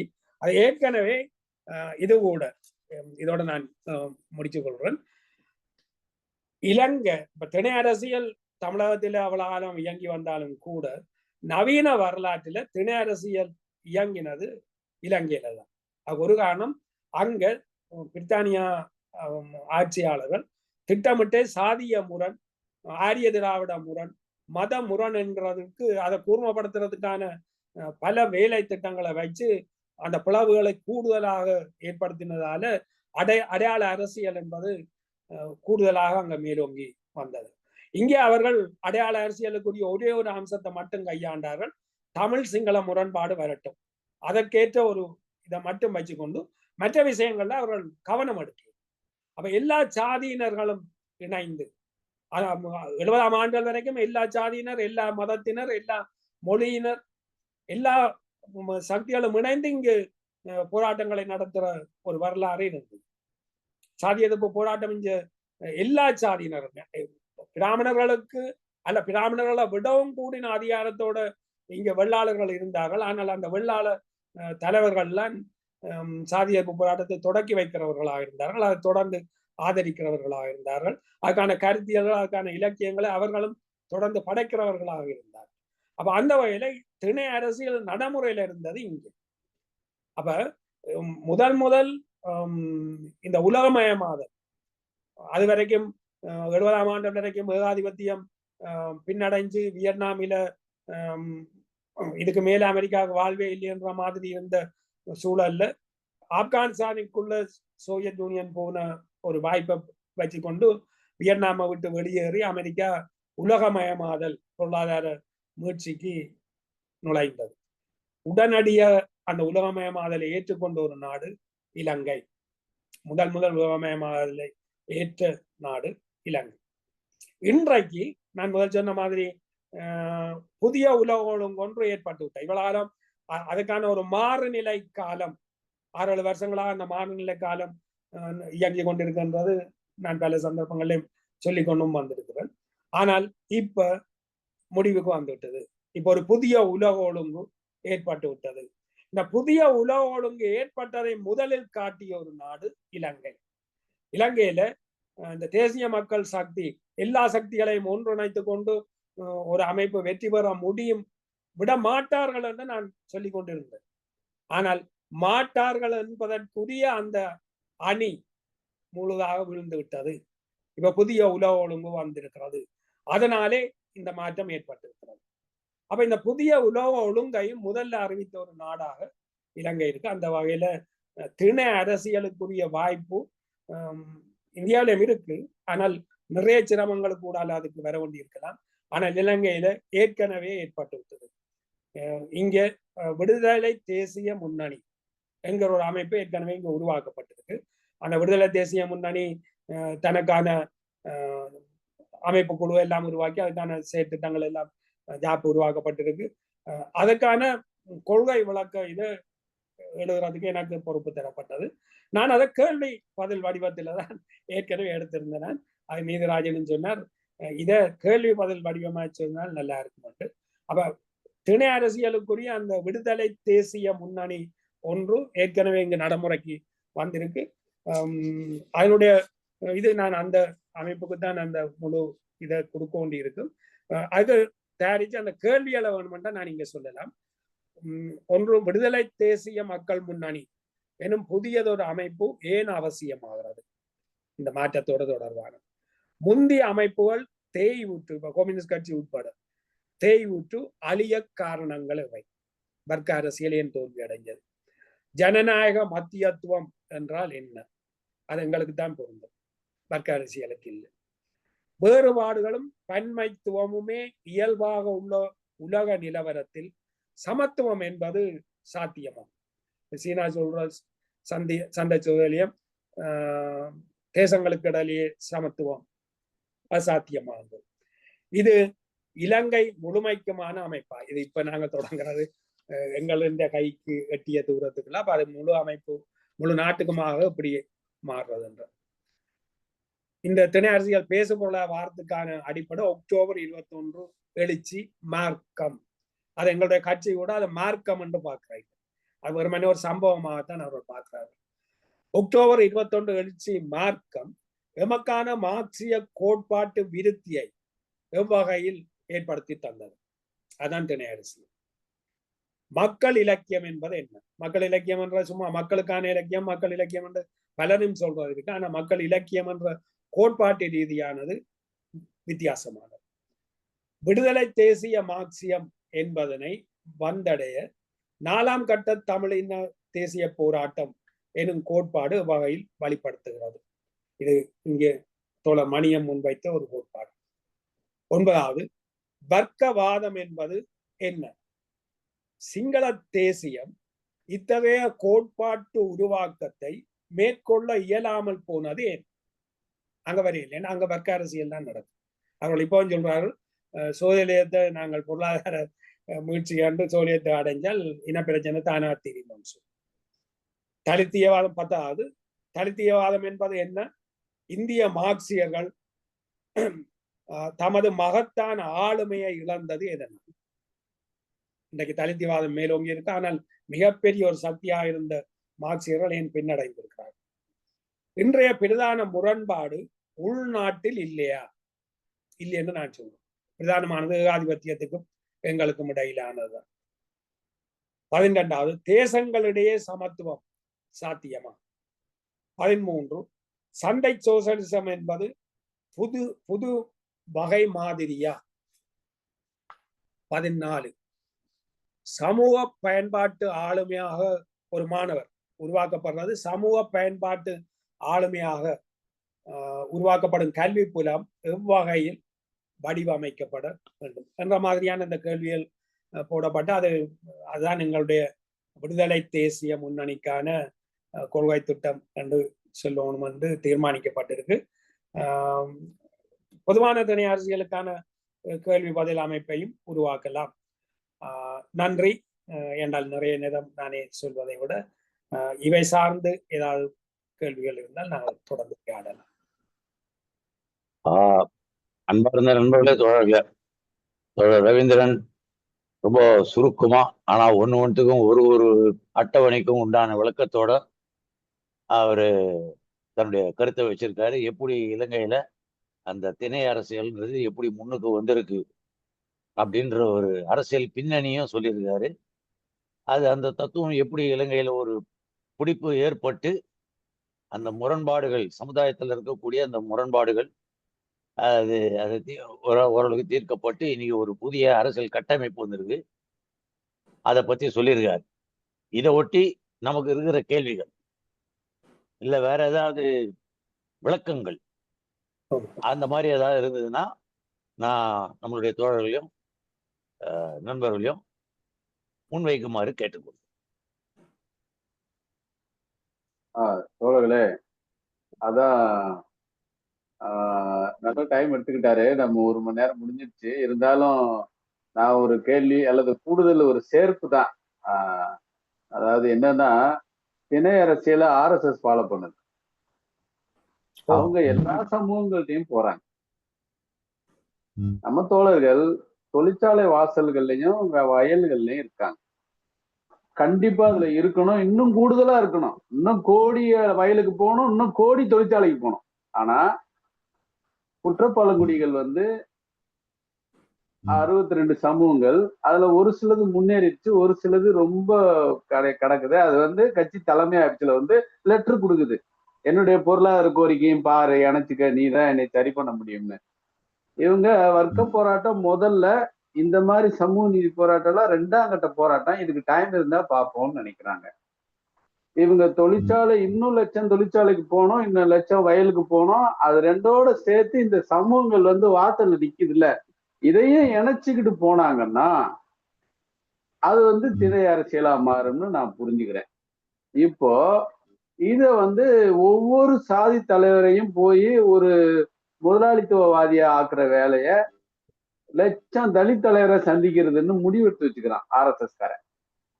ஒரு 5000 ரூபாய் பண முடிப்பு, ஒரு விருது, ஒன்ன மாதிரி ஆள் இல்லையான்னு சொல்றதுக்கு ஒரு ஆள் வச்சிருக்கான். என்கிட்ட ஒரு தலித் தலைவர் வந்தா எனக்கு ஒரு விருது கொடுக்குறேன்றாங்க, அது யாருன்னு பார்த்து சொல்லுங்கன்னா நான் அவனை கிராஸ் செக் பண்ணி, அப்ப அது RSS ஆளு வேற ஒரு முகமூடி போட்டு வர்றாரு, உனக்கு பரவாயில்லையா, வாங்கிக்கிறியான்னு கேட்டேன்.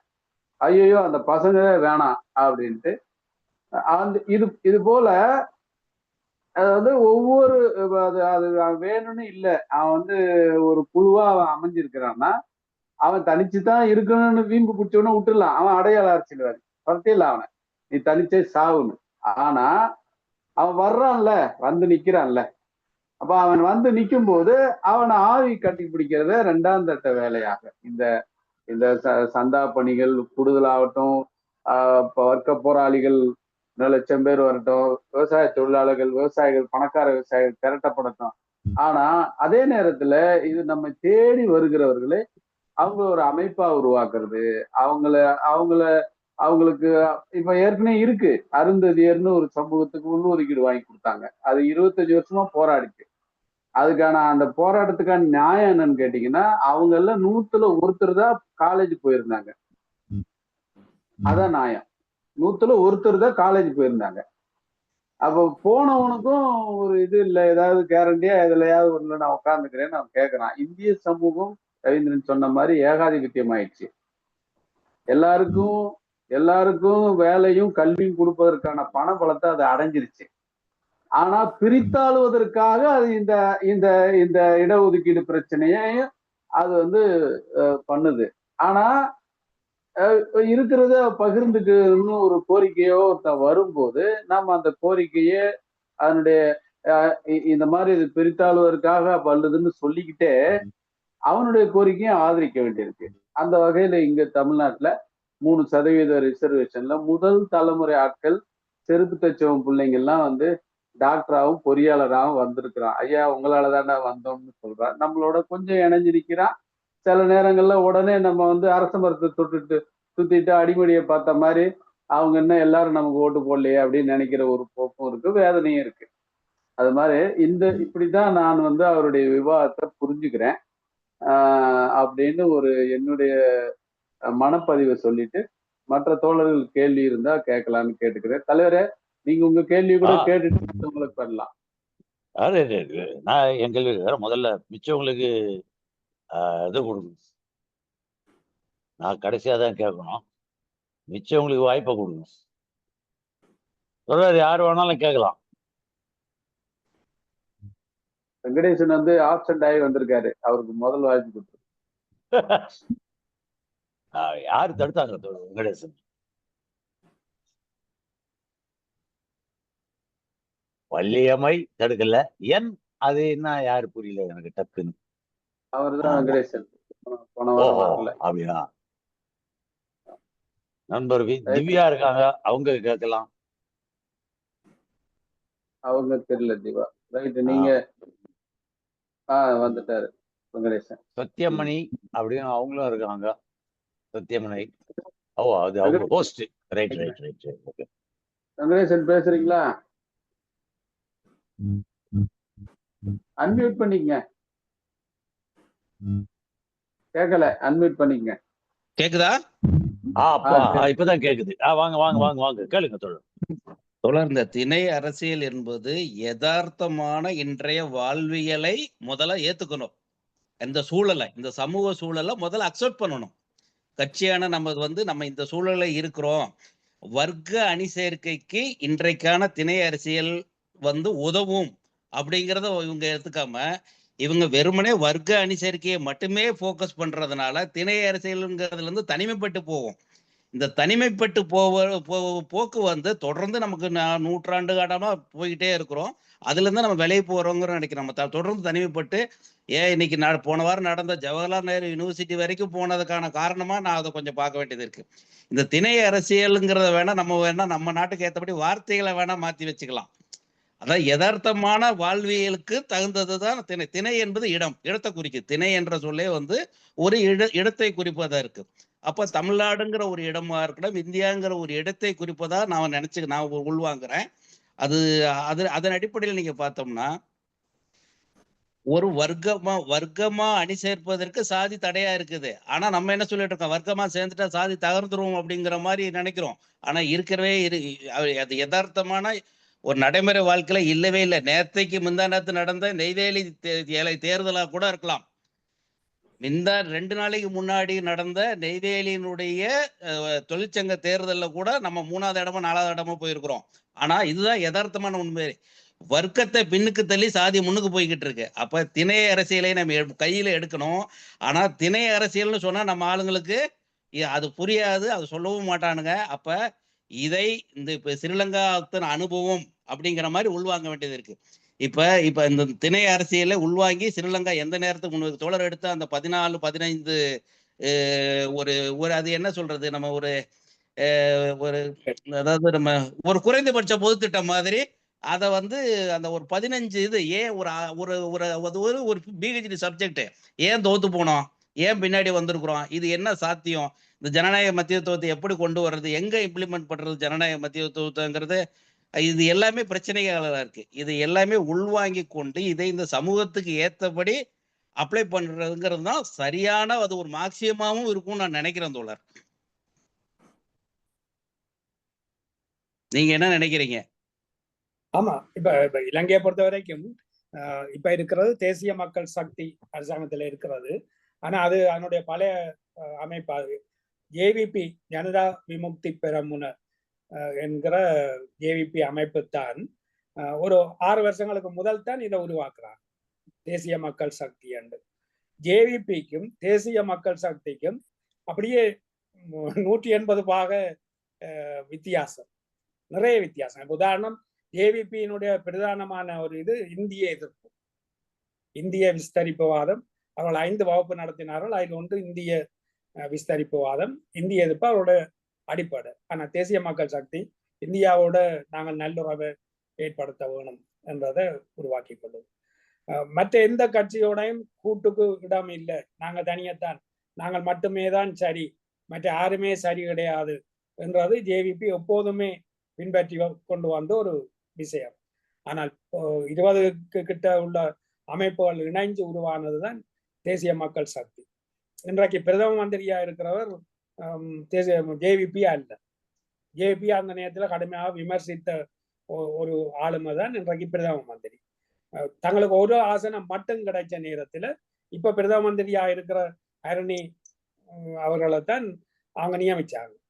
அப்ப அந்த மாற்றங்கள் தனியா நாங்கள் மட்டும் எங்களுடைய வர்க்க விடுதலை என்றதுக்கு அப்பால எல்லா சக்திகளையும் ஒன்றுபடுத்த வேணும் என்ற நிலைப்பாட்டுக்கு வர. உதாரணத்துக்கு மலையகத்தை சேர்ந்த ஒரு தோழர் சந்திரசேகரன், அவர்தான் இப்ப யாழ்ப்பாணத்துல 10 வருஷங்களுக்கு மேல ஜேவிபி சார்பாக இயங்கி கொண்டு வந்தார். பிறகு இந்த 5 வருடங்களாக தேசிய மக்கள் சக்தி உருவான போது இப்ப எங்களோட எல்லாம் அந்த தேசிய மக்கள் சக்திக்குரிய தோழர்களை கூட்டிக் கொண்டு எங்களையும் தங்களோட இணைஞ்சு வேலை செய்யணும் என்ற விடயங்களை எல்லாம் அவர்கள் பேசி இருக்கிறார்கள்.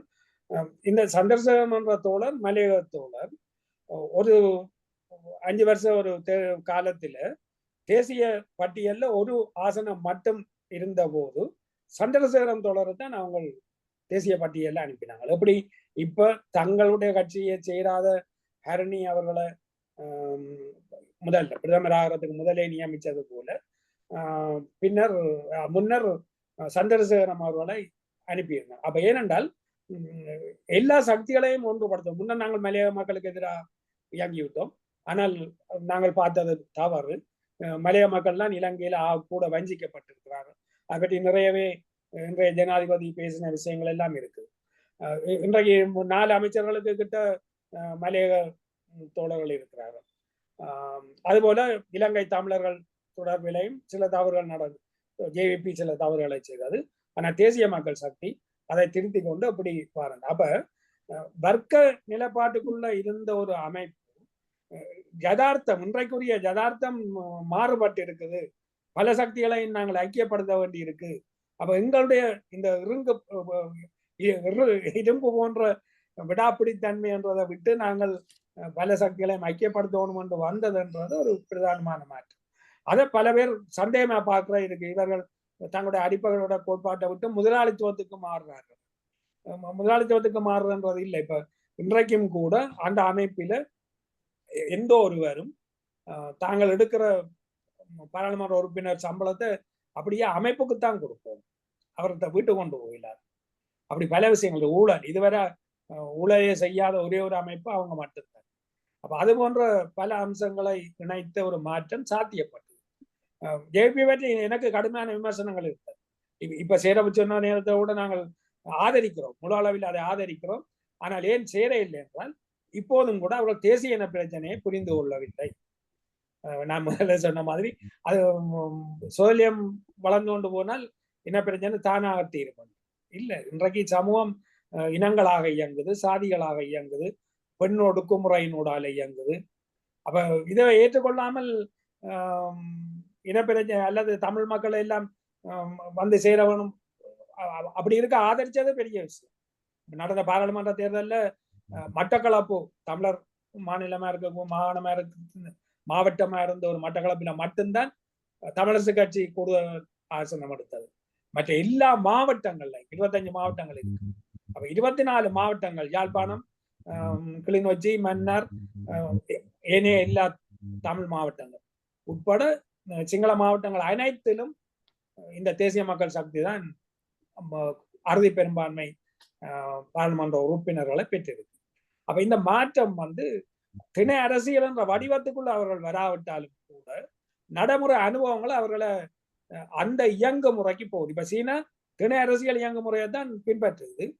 ஆனால் இது திணை அரசியல் என்றால் அவர்களுக்கு தெரியாது. என்றால் இப்படி ஒரு வரலாறு இருந்ததை தமிழ்நாட்டு தமிழர்களை ஏற்றுக்கொள்ள இல்லை, விளங்கி கொள்ள இல்லை. பிறகு எப்படி அதை விளங்கப்படுத்தினா தானே ஓ அப்ப நாங்கள் புதுசா ஒரு விஷயத்தை சொல்லி இல்லை, மார்க்சியத்தை திரிவுபடுத்த இல்லை, மார்க்சியம் இன்னொரு வடிவத்தை எடுத்திருக்கு. மார்க்ஸ் மேற்கு ஐரோப்பா புரட்சி செய்து பாட்டாளி வர்க்க அரசு வரும், அது ஏனைய சமூகங்களுக்கு முன்மாதிரியா இருந்து ஏனையவர்களும் தவிர்க்க முடியாமல் சோதனைக்கு வருவார்கள் என்றதான் மார்க்ஸ் இருந்து இருந்தார். ஆனால் அந்த புரட்சியை நகர்ந்து ஒரு கிழக்கு ஐரோப்பிய நாடு ஆசிய நாடு இணைந்து ஆசிய உற்பத்தி முறை இருந்த ருசியாவில நடந்தது.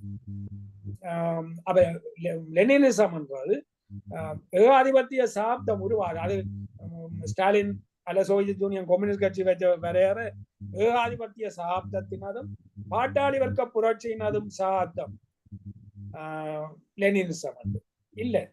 பாட்டாளி வர்க்க சாப்தம் முடிஞ்சது, பாட்டாளி வர்க்க புரட்சி இனி இல்ல. ஏகாதிபத்திய சாப்தத்துல விடுதலை தேசங்கள்லாம் சோசியலிசத்தை தீர்மானிக்கும். அப்ப பாட்டாளி வர்க்க புரட்சியினது விடுதலை தேசிய புரட்சியினது அவற்றுக்குரிய ஏகாதிபத்திய சாப்தத்தின் மார்க்சியம் தான் லெனினிசம். முழுக்க முழுக்க விடுதலை தேசிய மார்க்சிய லெனினிசம் தான் மாவோசேவின் சிந்தனை. அப்ப இந்த பரிணாம வளர்ச்சி என்றது பார்க்கப்படும். வரலாறு தனியே கிரேக்க ரோமில இயங்கிய வர்க்க புலவு சமூக முறையின்படி மட்டும் இயங்க இல்லை. 15ஆம் நூற்றாண்டுல இருந்து 19ஆம் நூற்றாண்டு வரைக்கும் 400-500 வருஷங்கள் வர்க்க புரட்சிக்குரிய வர்க்க சமூகம் வரலாற்றின் முன் நிலைக்கு வந்தது. 14ஆம் நூற்றாண்டில உலகத்தின் முதல் நில சக்தி அந்த ஆசிய பொருள் உற்பத்தி முறைக்குரிய இந்தியாவும் சீனாவும். அடுத்தது அரேபியா. உலகத்தின் முதல் நில ஆகப்பெரிய வல்லரசு சோழ பேரரசு. 10ஆம் நூற்றாண்டில இருந்து 13ஆம் நூற்றாண்டு வரைக்கும் உலகத்தின் முதல் நிலை பெரும் வல்லரசு சோழ பேரரசு. அதுக்கு இருந்த ஆயுதப்பட கப்பற்பட அளவுக்கு உலக வரலாற்றில் வேறு யாருக்குமே அந்த காலங்கள்ல இருக்கு. பிறகுதான் சீனா ஒரு கப்பற்படையை உருவாக்குது. ஆனால் சோழ படையினுடைய கப்பல் படை மிக தூரங்கள்ல சென்று யானை, குதிரை, தேர் எல்லாத்தையும் கொண்டு போய் அங்க யுத்தம் நடத்தின மாதிரி சீன கப்பற்படை நடத்தேன். ஐரோப்பியர்கள் பிறகு எங்களுடைய நாடுகளை பிடிக்க வந்த போது வெறும் வணிக கப்பல்கள் எல்லாம் நடந்தது. அந்த வணிக பாதுகாப்புக்கு சில போர் வீரர்கள் வந்தார்கள். இங்க காசு கொடுத்து ஒரு கோட்டையை விலைக்கு வாங்கினார்கள். பிறகு இங்க இருக்கிற முரண்பாடுகளை கையாண்டு இங்க இருக்கிற போராளிகளையும் எடுத்துக்கொண்டுதான் ஆக்கிரமிப்புகளை செய்தார்கள். கப்பற்படையாக வந்து ஆக்கிரமிச்சது இல்லை. அப்ப நிலப்பிரபுத்துவ காலகட்டத்தில் ஆக உச்சமான ஒரு பெரிய பொருளாதார வல்லரசாக இந்த திணை அரசியலுக்குரிய சமூகம் இருந்தது. சாதி சமூகத்துக்கு வரலாறு இல்லை, அது முன்னேற முடியாது என்று பார்த்ததெல்லாம் பிழையாது. வெறுமனே ஒரு 500 வருஷம் ஐரோப்பிய சமூகம் முன்னுக்கு இருந்தது, அவ்வளவுதான். அது மாதிரி கிறிஸ்துக்கு முன் 6ஆம் நூற்றாண்டுகள்ல கிரேக்க ரோம் முன்னுக்கு நின்றது. பிறகு ரோம பேரரசு கொண்டு வருது, அது கிரேக்கத்தை வெற்றி பெறுவது. அலெக்சாண்டர் கிரேக்கத்திலிருந்து முன்னேறினார். அந்த சமகாலத்துல இங்கேயும் அதே போன்ற பெரும் அரசுகள் உருவாகி கொண்டுதான் இருந்தது. ஆனா அதுக்கு பிறகு ஒரு 1000 வருஷங்கள் இந்தியா தான் முதல் நிலை, சீனா 2ஆம் நிலை. சில நேரங்களில் சீனா முதல் நிலைக்கு போகும், இந்தியாவும் சீனாவும் தான் முதல் நிலையில இருந்த நாடுகள், திரிணைய அரசியலுக்குரிய நாடுகள். அப்ப இங்க திரிணைய அரசியல் ஒரு வித்தியாசமான அரசியல். கிரேக்க ரோம், பிறகு பிரான்சிய புரட்சி, பிறகு ருசிய புரட்சிக்குரிய வரலாறு நாங்க அதை பார்த்து கொண்டு இருக்கோம். எங்களுக்குரிய வரலாறு வேறு வடிவத்துல இயங்கி இருக்குது. நாங்கள் அது மட்டுமே சரி என்று பார்த்து கொண்டு வந்ததால இந்த திணை என்பதே அந்த சொல்ல விட்டுட்டு வேற எங்கேயாவது போவோமோ என்று யோசிக்க வேண்டி வருது. இல்ல, இது மிக பிரதானமானது. திணை என்ற ஒரு விஷயத்தை விளங்க இல்லை என்றால் மார்க்சியர்கள் மைய தலைமை கொள்ள முடியாது. சீனா முன்னிலைக்கு போவோம், ஆனா இங்க இருந்தோண்டு நாங்க புராணி சொல்லி கொண்டு இருப்போம், அது முதலாளித்துவத்துக்கு போட்டுது, அது மார்க்ஸ் லெனின் சொன்ன மாதிரி இல்ல என்று நாங்க புராணி பேசிக்கொண்டு நாங்க ஒரு மார்க்சியம் வச்சு கொண்டு இருப்போம். அது உச்சத்துக்கு போன பிறகு தவிர்க்க முடியாமல் மற்ற மாறுறதுன்றது இருக்கும், அது வேற விஷயம். ஆனால் இப்போதே இது ஒரு வித்தியாசமான வடிவம். அதுக்கான வரலாறு ஒன்று தமிழில மட்டுமே இயங்கிச்சு. தமிழ் இன்றைக்கு இருக்கிற நாசப்பட்ட நிலைமையால இதை வெளியில சொல்ல முடியாமல் இருக்கு. ஆனா இன்றைக்கு இந்தியாவின் மிகப்பெரிய வல்லரசு தமிழ்நாடு தான். முதல் நிலை வல்லரசு தமிழ்நாடு தான். திராவிட மாடல் இந்தியா ஏகாதிபத்தியம் கொண்டா இந்த முதல் நிலைக்கு இருக்க போறது தமிழகம். எப்படி வந்தது? திராவிட மாடல் என்பதனால வந்தது. அப்ப அந்த திணை அரசியல் இங்கேயும் மருதத்திணையை எப்படி வணிகர்கள் அடக்கி ஆண்டார்களோ, மருதத்திணை வந்து வணிகர்களுக்கு அடிமைப்பட்டது அப்படிங்கிற மாதிரி புரிஞ்சுக்கப்பா இருக்கு. இந்த கருத்துக்கு இங்க தமிழ்நாட்டுல தற்சமயம் பாத்தீங்கன்னா ஒரு குறிப்பிட்ட ஒரு பல்லர் என்கிற ஒரு சாதிய சமூகத்துல அவங்க என்ன சொல்றாங்கன்னா, நாங்கள் தேவேந்திர குல வேளாளர்கள், நாங்கள் விவசாயம் பரம்பரையாக விவசாயம் செய்தவர்கள், நாங்கள் தலித்துக்களே அல்ல, நாங்கள் எங்களை அந்த பட்டியலிருந்து வெளியேற்றுங்கள் அப்படிங்கிற ஒரு கோரிக்கைகள் வந்து கடந்த ஒரு 10 வருஷமா போய்கிட்டு இருக்கு. நாங்களே அதை அடையாள அரசியலுங்கிற ஒரு அணிக்குள்ள கொண்டு போய் நாங்க அதை அடைச்சு வச்சுக்கிட்டு இருக்கிறோம்.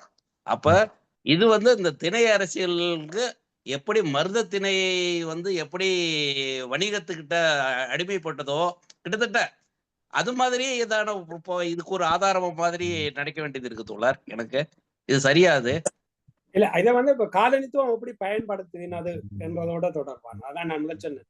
ஏன் இந்தியாவில் இது சாத்தியப்படாம போகணும் என்றால் காலனித்துவம் அதை அழகா கையாண்டது. பட்டியல் சாதியை கொண்ட போட்டுது, அதுக்குள்ள கையாண்டது. ஆகவே எங்களை பட்டியல் சாதியில இருந்து நீக்கு என்று ஏற்கனவே நாடார்கள் அந்த போராட்டத்தை நடத்தி ஏனே எல்லா சாதிகளையும் ஒன்றுபடுத்தி கொண்டு சாதி முறைக்கு எதிராக போராடுவது தமிழகத்தில் ஏன் வரையில்லை என்றால் அது காலனித்துவம் ஏகாதிபத்தியம் கையாண்ட முறை.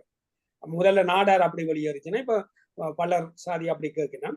ஆனால் இலங்கையை பொறுத்த வரைக்கும் அதான் நான் சொன்னேன், இங்க ஏகாதிபத்தியம் அதை கண்டுகொள்ள இல்லை, நீங்க இயங்கி போட்டு போகலாம். ஏன்னால் இலங்கை எப்பவுமே அவங்க ஒரு ஆய்வு ஊடகமாக தான் பாவிச்சாங்க, சமூக ஆய்வு ஊடகம். 80ஆம் ஆண்டு வரைக்கும் இலங்கை ஒடுக்கப்பட்டிருந்த தேசங்கள்ல முதல் நிலைக்குரிய ஒரு நாடு, உள்கட்டமைப்பு வலுவோட இருந்த ஒரு நாடு. 60ஆம் ஆண்டு சிங்கப்பூர் விடுதலை அடைஞ்ச போது விடுதலை இல்லை, அவங்க சில உரிமை கூட கேட்க மலேசியாவில் இல்லை உங்களை நாங்கள் தனி நாடா பிரிச்சு போட்டேன். அப்ப ஒண்ணும் செய்ய முடியல. இலங்கைக்கு தான் வந்து இலங்கையின் அந்த உள்கட்டமைப்பு விஷயங்களை படிச்சது. ஹாபர் எப்படி இயக்குறது, ஒரு கொழும்பு நகரத்தை எப்படி கட்டமைச்சிருக்குது, இந்த விஷயங்களை படிச்சுட்டு தான் போய் சிங்கப்பூர். இதை பிறகு 80ஆம் ஆண்டுல வந்து லீ குவான் ஜி பேசுவோம், கொழும்ப வந்து பார்த்து படிச்சுதான் நாங்க சிங்கப்பூரை வளர்த்தனாங்க. இப்ப நீங்க இனச்சண்டை பிடிச்சு கொண்டு பின்னடைஞ்சு கொண்டு போய் கொண்டிருக்கிறீங்க. அப்ப அந்த 80ஆம் ஆண்டு வரைக்கும் ஒரு முதல் நிலையில வச்ச ஒரு கையாளுக பிரித்தானியா கையாண்டு ஒரு முறை என்ற இந்தியாவுக்கு பின்தளமா இலங்கை தாங்கள் வச்சிருக்கணும்.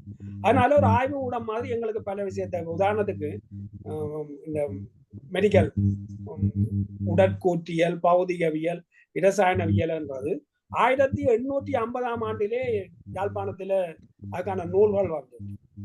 அதுக்கான டாக்டர் கிரீன் என்றவர் அமெரிக்கால இருந்து வந்தது, தமிழ்நாட்டுல தான் அந்த பாடசாலைகளை நடத்துறதுக்கு தான் கோரிக்கை வச்சவர். இல்ல, நீங்க இந்தியாவிலேயே இயங்க முடியாது, தமிழ்நாட்டிலும் இயங்க இயலாது, இந்தியாவிலும் இயங்க இயலாது, இலங்கைக்கு போகும். அப்ப இலங்கையிலையும் இலங்கை இந்தியா வந்து கிழக்கிந்திய கம்பெனிக்குள்ள இருந்தது, பிரித்தானிய கிழக்கிந்திய கம்பெனி. அவர்கள் இல்ல இங்க நீங்க செய்யப்படவே இல்லாண்டு கழிச்ச பிறகு இங்க வந்து அப்ப இங்க நேரடியா பிரிட்டிஷ் அரசாங்கத்துக்குள்ள இருந்தது. ஆனா நீங்க கொழும்புல இயங்க இயலாது, யாழ்ப்பாணத்துல இயங்கும். ஏனென்றால் சிங்களவர்கள் அந்த அரசியல் விழிப்புணர்வுக்கு வந்தால் அது அதின் ஆபத்தை அவங்களுக்கு தெரியும். எப்படி இந்தியா வரக்கூடாதோ அதுபோல சிங்களவர்களும் வரக்கூடாது. அப்ப யாழ்ப்பாணத்துல போய் வேலை செய்யும். அப்ப யாழ்ப்பாணத்துல இந்த விருத்தியை முழு அளவில் அனுமதிச்சாங்க. இப்ப யாழ்ப்பாணத்தவர்கள் தொடர்ந்து சைவத்தில இயங்கி இருக்கிறாங்க. இப்ப சேவன் ராமநாதன் அரசியல் தலைவர், ஆனா சைவ சமய தொடர்ந்து இருந்தவர். ஆனா சிங்களத்தில ஒரு அரசியல் தலைவர் ஒரு வரவணுமா இருந்தால் கிறிஸ்தவமா தான் இருக்கும். பண்டார் நாயக்கா, ஜே.ஆர். ஜெயவர்தனா, டி.எஸ். நாயக்கா இவர்கள் எல்லாமே கிறிஸ்தவர்களாக இருந்து சுதந்திரம் வருதுன்ற போதுதான் பௌத்தத்துக்கும் ஆகியும். அப்ப இந்த கையாளுக வித்தியாசம். அப்ப இங்க சாதி 25ஆம் ஆண்டே எல்லா சாதிகளுக்கும் விடுதலை வேணும், சாதி முறை பிழையானது, பெண் ஒடுக்குமுறை பிழையானது, முழு இலங்கைக்கும் தேசிய விடுதலை வேணும் என்ற கோரிக்கையோட 25ஆம் ஆண்டே மாணவர் காங்கிரஸ் மாநாட்டை நடத்தினது. விபுலானந்தாடிகள் அதுக்கு தலைமை தாங்கினார். விபுலானந்தர் பாரதியாருடைய கோட்பாடுகளை அப்படியே உள்வாங்கின ஒருவர். தேச விடுதலை, பெண் விடுதலை, சாதி முறைக்கு எதிரான வறுமை ஒழிப்பு. அப்ப இந்த அம்சங்கள் அவர்களெல்லாம் பிற 30ஆம் ஆண்டுகளுக்கு வருகிற போது வாலிபர் அமைப்பு வருகிறார்கள், கம்யூனிஸ்டுகளாக மாறுகிறார்கள். அப்ப அவர்கள் சாதியத்துக்கு எதிராக தொடர்ந்து இயங்கினார். அதுல தர்மலிங்கம் என்ற ஒரு தோழர் இருந்தவர், வக்கீலாயும் இருந்தவர். ஒடுக்கப்பட்ட மக்களுக்கு நிறைய அவருடைய கல்வி விருத்தி, அவருடைய சமூக விடுதலை சார்ந்து நிறைய செய்தால இப்போ எங்களோட வயசுல இருக்கிற பல பேருக்கு தர்மலிங்கம் என்ற பெயரே இருக்கு. ஏனென்றால் அவர் எங்களுக்காக இவ்வளவுக்கு உழைத்தார் என்று. அது இந்த வாலிபர் அமைப்பு கூடால வந்தவர்கள். அப்ப இங்க சாதியத்துக்கு எதிர உயர் சாதி ஆக்களை முதல் தொடக்கி போராடுறதுக்கு பிரித்தானிய அரசாங்கம் அனுமதிச்சது, கண்டுகொள்ளாமல் இருக்கு. ஆனா இந்தியாவில சாதி பிளவு, ஒவ்வொரு சாதியும் தனக்கானது. அதனால ஒரு சாதி வந்து நான் மட்டுமே பட்டியலில் இருந்து வெளியேறும். இலங்கையில அப்படி இல்லை. சிறுபான்மை தமிழர் மகாசபை, சிறுபான்மை என்று சொன்னது நாங்கள் ஒடுக்கப்பட்ட சாதியினரை சிறுபான்மையா நீங்க பாக்குறீங்க என்று எல்லா ஒடுக்கப்பட்ட சாதியினரும் ஒன்றுபட்ட ஒரு அமைப்பு 44ஆம் ஆண்டிலேயே உருவானது. பிறகு 60ஆம் ஆண்டுல வருகிற போது தீண்டாமை ஒழிப்பு வெகுஜன இயக்கம், அந்த தலைமையில வெள்ளாளர் உட்பட எல்லா சாதியினர்களும் தலைமையில இருந்தார்கள். அப்ப முழு சாதியும் ஒன்றுபட்டு சாதி முறைக்கு எதிராக போராடுவது. இது இந்தியாவில இல்லாமலாக்கப்பட்டதை இல்லாமலாக்க முடியும், நிலமறுக்க முடியும், முடியாதுன்றது இல்லை. செயற்படாமல் இருக்கிறோம். ஏற்கனவே தோழர் எல்லாம் சொல்ற மாதிரி நாங்கள் வர்க்க கடமையை மட்டும் பார்த்து கொண்டு இருக்கிறோம். ஒன்றுபட்ட நாங்களுக்கு முன்னணி இயங்குது.